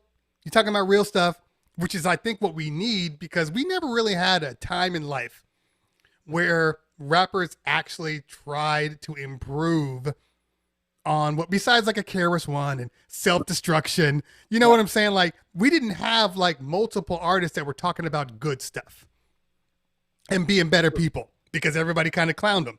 So if I would say we probably just lost the balance. You know what I'm saying? Like, because back in the day, I could go to a show and it was Public Enemy, Too Short, KRS-One, and fucking Paris on the same bill. You know what I mean? So I could get some consciousness, I could get some hoes, I could get taught about Black history, and then I get a Parliament Funkadelic rap group. I got all that shit at one show. Now there's everybody's doing the same thing. So it seems as an overkill, because it's like, damn, everybody rap the same, everybody doing the same shit. And I get it, but that's the natural evolution of music. You know what I'm saying? is it? I can't listen to half these motherfuckers. I don't I listen. mean, I don't listen to rap. I don't listen to rappers without a recommendation. Period. mm-hmm. Gotcha. Because I'm gonna say, is it? I'm starting to think it's not evolution anymore. It's more like homogenization. So, You know, because I think we used to be evolving, but now it's like we hit a point where it's just stuck, and because hip hop is so commercialized, nobody wants to go outside the box because the money's here. So why should I go here? You know what I'm saying? what's so crazy is after a while, it ain't even gonna be no money. So I know. like it ain't no. It's like it's money in it, but I mean it ain't the same. Like listen, you can't even do shows now. Like music is about to be your business card. Mm-hmm. It's about to be what you do to sell the other things that you do. Exactly. It's about to be like, oh yeah, I do music. Oh yeah, here's my card, man. Take my card. Like, I do music. And you're like, oh, okay, cool. Everybody do music. Like that's like me. Like, I breathe air. You're like, yeah, I breathe air. Like, it's gonna be different because the money's not there, and they're not making as much money as they were. Mm-hmm. So shit, the shit's wild right now. You really about to see some shit. It's like we can't even go do shows. And I don't think we'll be able to go do shows till this time next year. I agree. I don't think we'll go outside to a festival or not. I think next summer we still ain't gonna be doing shit on a large scale. Like ain't no Coachella next year. Ain't no Made in America festival. I don't think we having none of that shit. Yeah, no, it's definitely gonna be a 22 thing. Yeah. Definitely. There's no way around it. Yeah. I don't see it happening. So, do you only do clubs, or do you do private events also? Yeah, I do private events. I do weddings. Do you? Festivals. Mm-hmm. I think he froze on me. Did he freeze on me? Uh-oh. You know what I'm saying? Like, oh, there it goes. I just like playing. Yeah. Like, I don't give a fuck if some aliens call me and say, yo, we want you to do a party on Mars. I want to be prepared for that shit.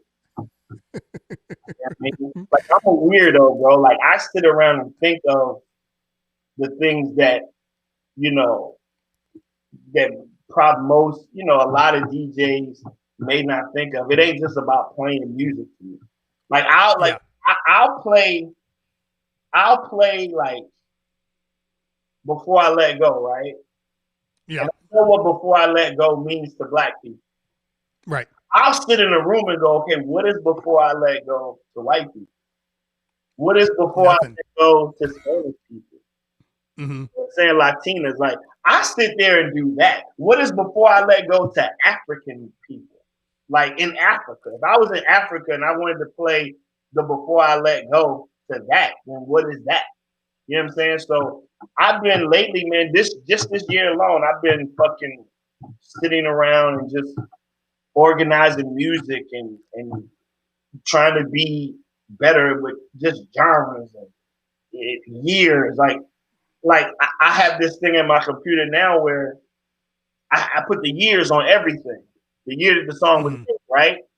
So I can go in my computer and type hip hop and type 1996 and everything, my computer looks like a whole different computer now. Cause I'm like, oh, wow, what about that? You know what I'm saying? Or I'll say, R&B 2001 and my whole screen looks different.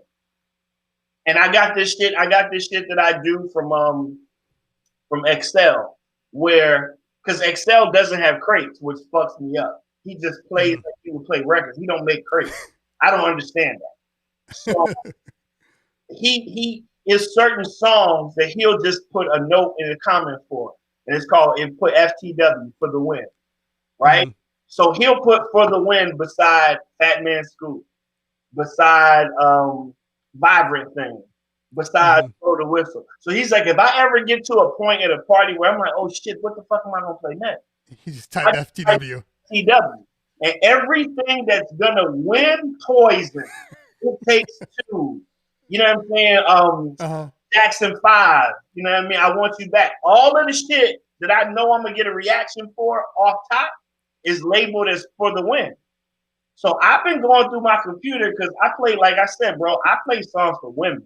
So like, because I'm a firm believer of if the women aren't having a good time, then the party's whack. Period. Agreed. So this whole year has been a year of organization. Like and I'm like, okay, like shit, well, what do I have by Salt and Pepper that's for the win? You know what I'm saying? Like I'm psycho with that shit, bro. Like organization with DJing is a whole new thing, and it's always because the job's never done. You ain't gonna ever organize everything because it's new songs, of course, all the time. I mean, I don't know about you, but I've spent a lot of quarantine Shazamming with all these new DJs. And I have gotten to a point now where I have Shazammed so much stuff, but haven't pulled it into my computer, where I'm just like, at a certain point, I'm going to pull in like 100 songs. And you know what happens when you pull in all those songs at one time? Right. You're just scatterbrained the whole time trying to mix these songs. It doesn't work. Like, you have to hear them again. So I get it. But I'm telling you right now, you're going to have 100 plus people putting for the win in their comments now. That's smart as hell. That's a super way to do it. Like, you know what I'm saying? Like, you know, because I only have 300 gigs of music in my computer. Yeah. I don't believe in walking around with fucking a terabyte worth of music for what? I'm never gonna. You're never gonna play it. Like, I don't need to have the whole De La Soul albums with all of the skits. I'm not gonna play this. The discography. Why do I need that in my life? Yeah. So yeah, man. Yeah. You know, I'm super about organization, because when people ask me about DJing, knowing the music is 80% of the shit. Agreed. The music. And how you play and reading a room is the rest of it. You know what I'm saying? Because we all have different styles and different things. So, you know, I'm just an organization freak, bro. Like, you know, and it is what it is. Like, but I think I get it for the best sets. And I records and people be like, "Oh my God, I haven't heard that in forever." You know what I'm saying? And just staying in a pocket where people could walk up to you at the end of the night and be like, "Yo, I've never danced. I danced for 2 hours straight. I don't understand how you made me do that, because I never fucked with your internal clock. Like, I made you think you were dancing to one song." Like, DJs, that's the one thing. Recognizing a person's internal clock. So if I got you right here and you right here, I can't play fucking "Please Don't Stop the Music." I can't do it. I don't know whether you requested or not, because it doesn't fit. I'm either going up 2 bars, 2 BPM, or going down 2 BPM. But I don't give a fuck what you ask me to play. If I'm right here and you want me to fucking be right here, I'll gradually get you there. But I'm not gonna stop the music and just fucking nah. I heard a DJ playing Biggie once. He was playing Juicy. I was in Miami. I'll never forget it. And it was a dream. I used to read one magazine. Everybody's dancing and shit. And this motherfucker played, "Yeah, just hit me." Boom. And everything. Like, what the fuck? And I'm thinking in my mind, I'm like, he must have hit a wrong button. So he probably, you know, from knowing how DJ, I'm like, yo, he loaded up the wrong song. Right. And then he thought he was playing Usher, He did it again. And I was like, and even if he played Usher's, it still don't go with it. It's still too fast. Exactly. Energy, everything. So you never fuck with a person's internal clock. So if I got you here, it's easy. I can keep you here. But black people got a 2-step, bro, that goes from here to here. And that's something that ain't never going to fuck away. So I can't play something that will get you away from that. So I always think about a person's internal clock. And if you're gonna change this genre, this, that, and the third, stop that shit. Stop. Let me reset. Stop. Yeah. Stop. But yo, if you driving a Burgundy Maxima with the license plates, da da da da da, come move your car, yo, y'all tip my bartenders, take care of my waitresses, do all of that, and then start that new fast song you want to start. But it's no way to fucking go from Biggie to Planet the Fuck Rock. Kill yourself. I wish I knew what his name was. I was the worst. I left the club. I'm out of there. I'm out of there. I think we should leave it on that. And Does anybody have any questions? yeah, I'm gonna run up the list here and see if we have any questions here. Hold on, let me have my charger real quick. I'm listening to you. Yeah, do your thing. All right, let's take a look here. We gotta move up because if you had questions and we didn't answer them, because obviously we didn't answer them, throw them at the bottom of the chat. Just add them again, so then we can try to get to them. We got a few more minutes on here, and then we got to raid Tweak Music Tips because it's Mod Appreciation Day, so we need to help out. Let's see if they put them at the bottom. I'm asking them to re-put them in, just in case here. New wrap up coming, Paul.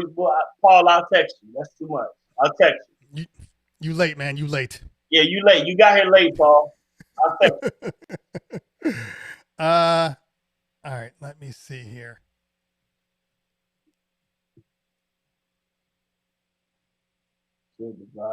Shout out to DJ Mighty Rel.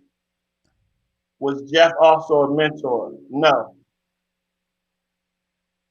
Kendrick.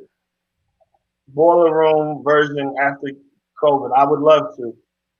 Was Skillz always DJing, or was that something that was inspired by his time with Jazzy Jeff? No.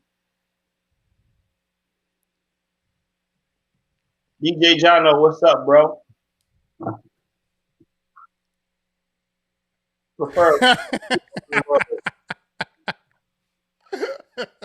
I prefer going on the road.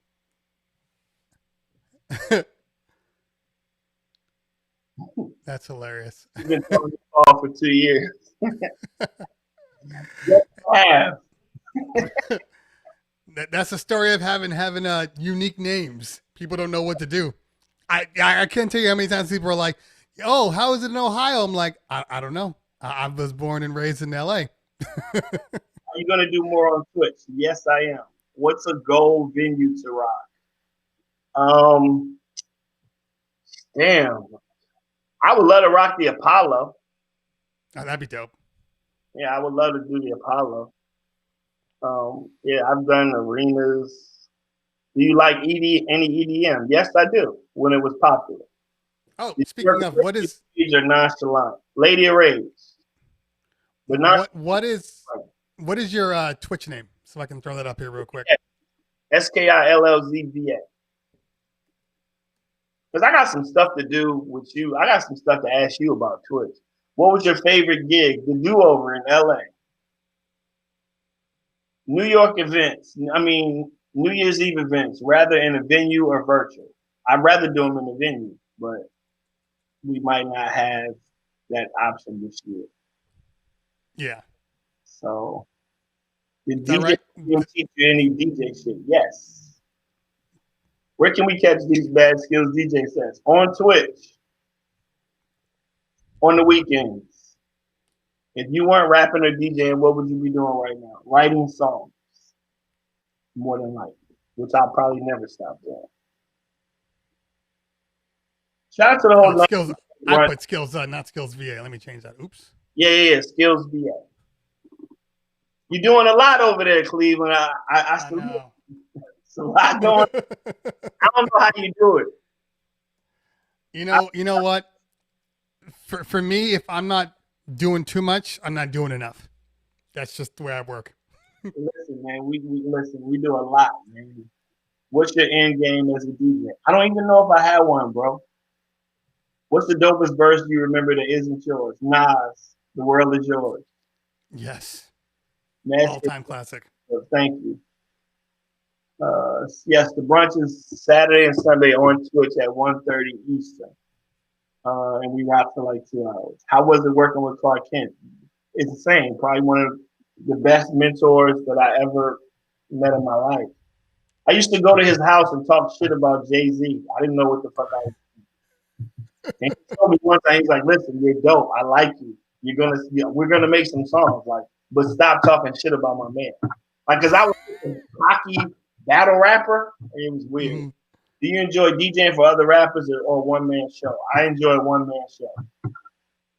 I don't like DJing for rappers. Because I don't ever want nobody to turn around and look at me and you'll go, yo, DJ, cut my shit up.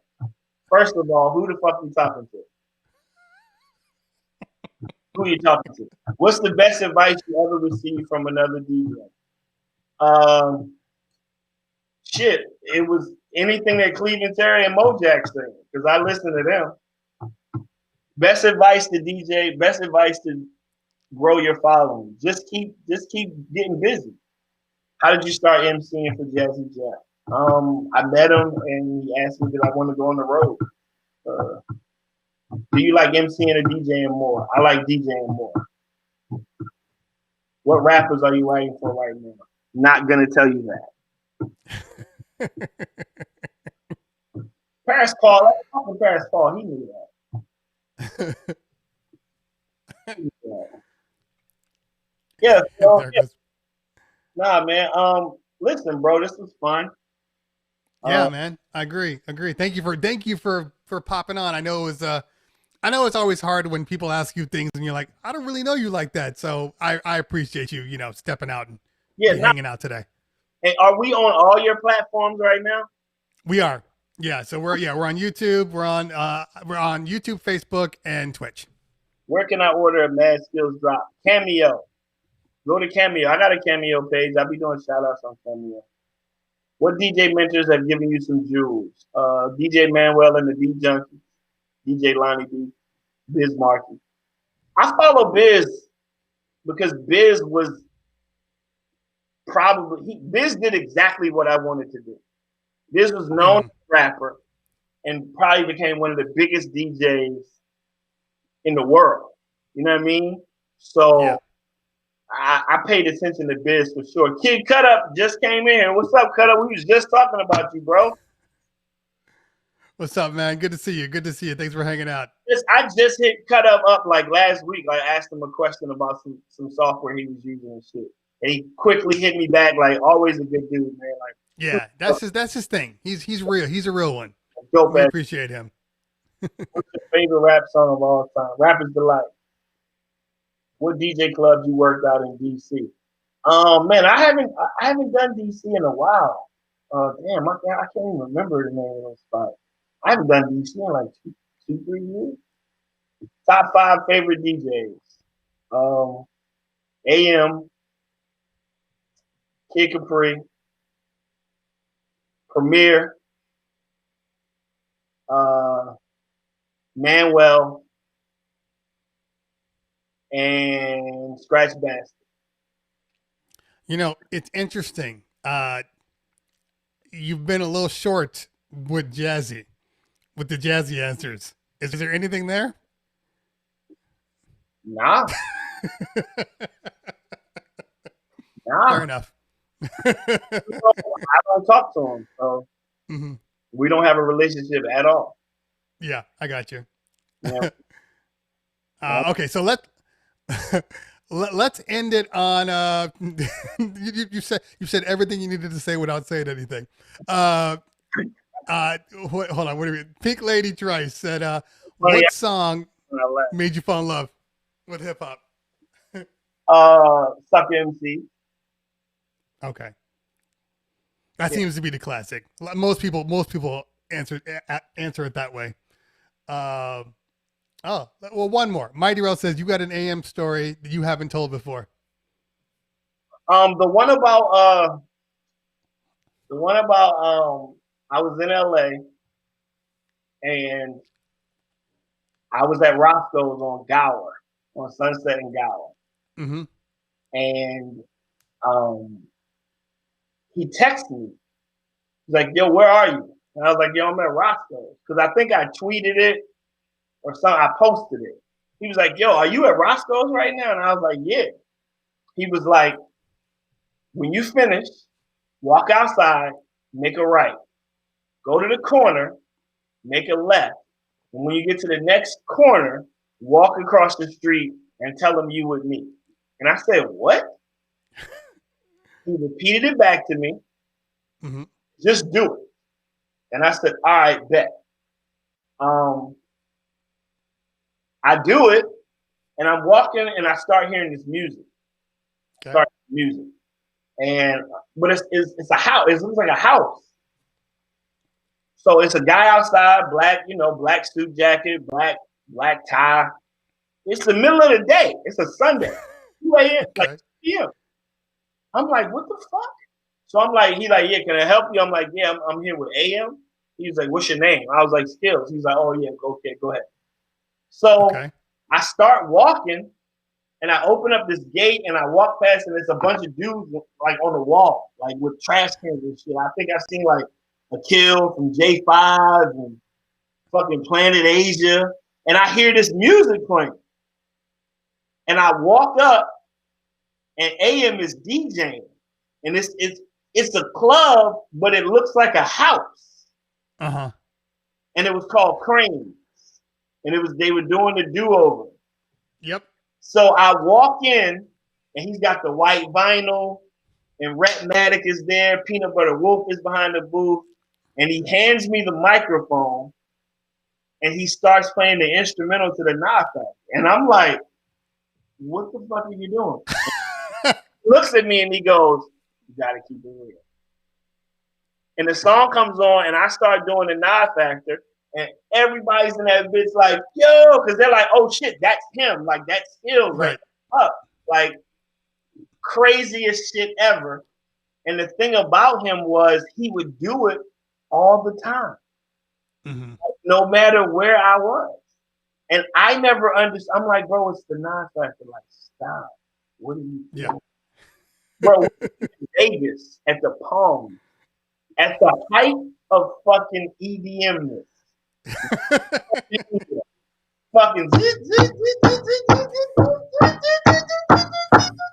like, and he would see me and go, but he would stop. Yo, check this out, Vegas. Vegas, can I play one time? Can I play some hip hop shit, Vegas? Vegas, can I play some hip hop shit? Y'all check this shit out. And he would look at me, and I would go, what the fuck are you doing? Right. We're at the Palm. Nobody wants to hear this shit. And he would look at me and go, gotta keep it real. And of course I'm rapping it. Yeah. But he did it all the fucking time, bro. And it got to a point that I would be like, AM, like, stop, man. Nobody wants to. This is fucking Atlantic City, bro. This is dust. Nobody wants to hear the Nas Factor. He's like, I gotta keep it real. Because he was at a point where he could play whatever the fuck he wanted. Of course. Yeah. Yeah. Like, and he would do that all the time. He would have shit in his laptop that other DJs didn't have. Mm-hmm. He would do it to Alchemist all the time. Like, they're at a fucking T-Mobile Hollywood party, and Alchemist is over there talking to a girl, and he would play a fucking Hooligans record from like 1991. And Alpha would be like, what the fuck are you doing? He told me one time he did it to LL. He's at some celebrity ass party, and he could see LL in the VIP, like with some people, some corporate people or whatever. And he had the demo of Rampage. He had the demo of Rampage with EP&D. So he throws it on. It's dirty, it's dusty. Yeah. And LL's talking to this person, and you know, people are rocking, and he's just waiting for LL to fucking notice. He's just staring at LL. And LL's like talking to shit, and LL's like, he's sitting there and he's talking to this person, and he's like,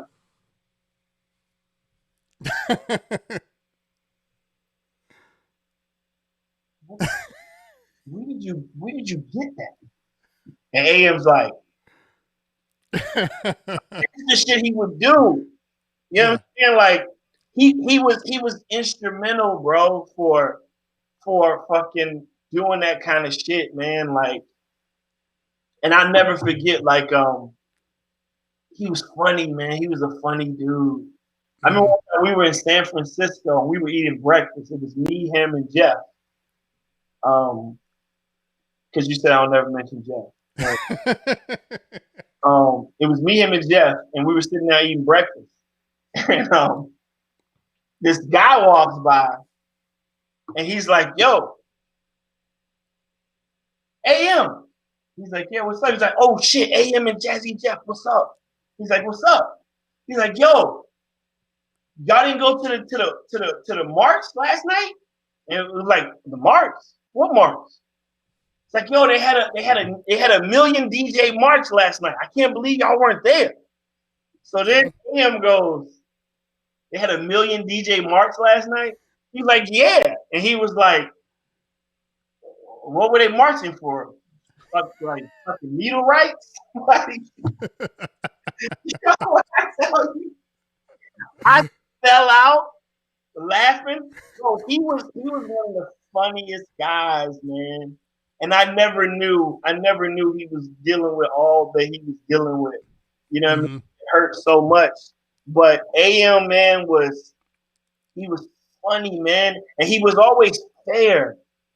Like, he was getting gangs of money to DJ, but he was always like, am I being fair? Or I don't want to just take people's money. I realized I can't believe, like, he would look at me all the time like, I can't believe this shit. I can't believe it. Yeah. This shit from DJing Skillz. I can't believe it. You know what I'm saying? Like, and he, man, listen, it was sneakers and fucking, he bought sneakers and fucking vintage rap t-shirts. Like, you would see him at a corporate event with a fucking what's the 411 Mary J. Blige t-shirt. DJ for the fucking Chase One, Capital One. You know what I mean? Like, didn't matter to him. He was such a dope dude, man.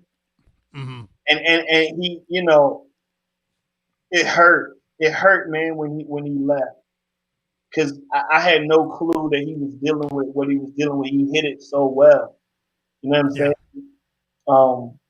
But yeah, one of the funniest guys. I remember one time, like, we flew Southwest. I think we flew to, like, I can't remember. It might have been San Diego or some shit. Quick flight.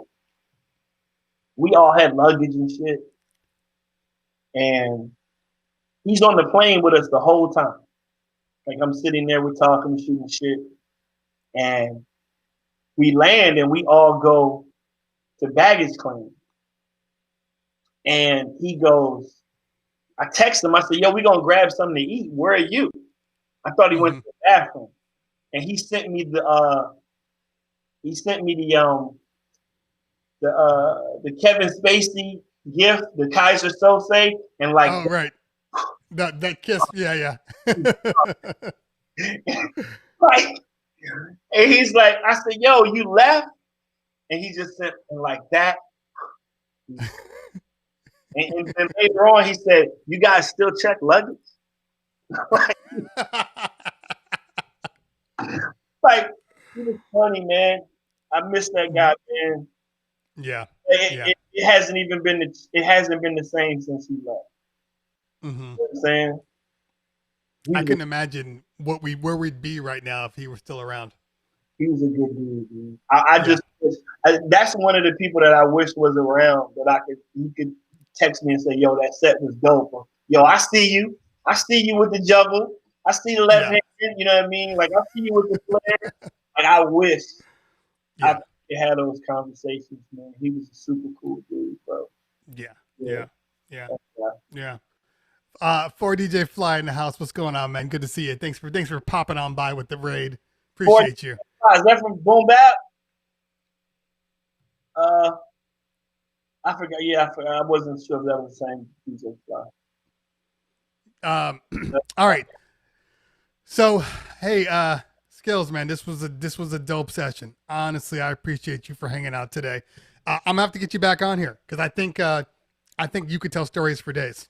So I need to get you back on here. And what's crazy is I looking at the numbers, like our number was pretty much the same. A lot of people stayed on. Yes. Oh yeah, I'm doing Boom Bap Mondays this week too. So that is dope. Okay. DJ Fly. I think I'm doing. We tried to get it together last week, but I didn't. The scheduling was off. So next week I'm Boom Bap Nation. That's the one with like Audio One and every. Okay. All right. Yeah. That's Monday's a dope day. If anybody on here does not really get on Twitch as much, if you were into old school boom bop hip hop, Monday is the day. They will raid each other from like 10 in the morning till midnight, and it's all hip hop, boom bap. I'm looking forward. Yeah. You know, I'm already working on my set and shit. So I'm sure it'll be fire. Ladies and gentlemen, throw the ones in the chat. Throw the ones in the chat if you appreciated this show. Throw the ones in the chat. Perry says, when is Terry doing boom bap? Hey, I can do boom bap. I don't have a problem doing boom bap. That's what I grew up on. I can't wait. I got some shit for y'all too. So I'm you know what I mean? All right. It looks like people. Yeah. So the show that I do, we get a lot of people that stay on, because when I first started it, I wasn't sure that people were going to hang out, and because I've gone like, this is technically shorter. I've been on with people for like 3 hours before, and it's like, people are still here. Wow. Like, I would have left. If it were me, I would have left already. So, yeah. That's dope, man. Yeah, no, I like what you're doing, man. And thank you for all of the help that you've given us through your tutorials. And, it's definitely people, checking it out. You've helped out a lot of people, and I'm one of those people. So when you reached out, like, yo, could you do it? I was like, of course. Like, as many times as you've helped me with it was the least I could do. Right? Gotcha. Hey, I'll send you the link to my Rain 70 review, so you can take a look at it. Bet. I think you'd like it. Okay. All right. Once again, ladies and gentlemen, give it up for Matt Skillz. Oh, by the way, before I check off, Matt Skillz. You keep going back and forth. No, what are we on now? It's Matt. Okay. I'm mad. Gotcha. Fair enough. All right, ladies and gentlemen, Matt Skillz. Thank you, homie. Appreciate you, man. Talk to you in a minute, bro. All right, cool. Peace out. Peace. All right, ladies and gentlemen, Matt Skillz. That was a dope interview. I appreciate people that angry skill. I appreciate people that obviously have a love for the culture and love for what we do. So hold on, let me get a little bit of music on the background here. So make sure you follow Skillz. I'll put his graphic back on here. Mods, if you're in there, just throw it in there. That is follow Skillz VA. He's a super dope. When I say he's a super dope DJ, I legitimately mean he is a super dope DJ. And now that I know that he's only been DJing for 5 years, that puts a whole new level of respect for that man. So you gotta follow him. Definitely. Oh, I want to thank all of my not all of my, but all of Skillz brunch crew. As he said, he does brunch on the weekends, so make sure you follow him there. But yeah, all the Skillz brunch crew, thank you guys for hanging out today. I appreciate it. I appreciate you guys for hanging out. We are going to be rating my man Tweak Music Tips. We are actually late, but hey, it is what it is, because we're doing mod appreciation. So hopefully my mods are still around, and we'll head over there. I got a couple more interviews lining up right now. This week might be a little shallow, but next week I think I got some good ones that you guys are going to definitely want to know. If I can lock down the one for tomorrow and Wednesday, then I'll definitely do that. If not, it'll just be me with the Terry Talks doing my thing. We might do a tech Wednesday if I don't have anybody on here. All right, y'all. As always a pleasure, guys. If I don't talk to you later, we'll talk soon. We're going to set this raid up right now to head over to Tweak Music Tips. Let's do that right now. Damn, they got 351 people on here. That is crazy. All right, let's roll that over. That was good times. That was good times. Oh, for all the people I didn't shoot out. For all the shout outs that didn't happen because I was on with them, I appreciate you guys for being respectful. I said start the raid, damn it. Start raid. Something went wrong. That's not a good thing. Let's try that again. Okay, here we go. All right. So, once again, ladies and gentlemen, thank you guys for hanging out. We have to get out of here in just a second. I will see you guys tomorrow. Make sure you follow me on my IG so you know exactly when I'm on. Also, follow my Discord. Discord is where it's at. That's how you know exactly when I am going on. And I will see you guys soon. All right, let's go. Peace out.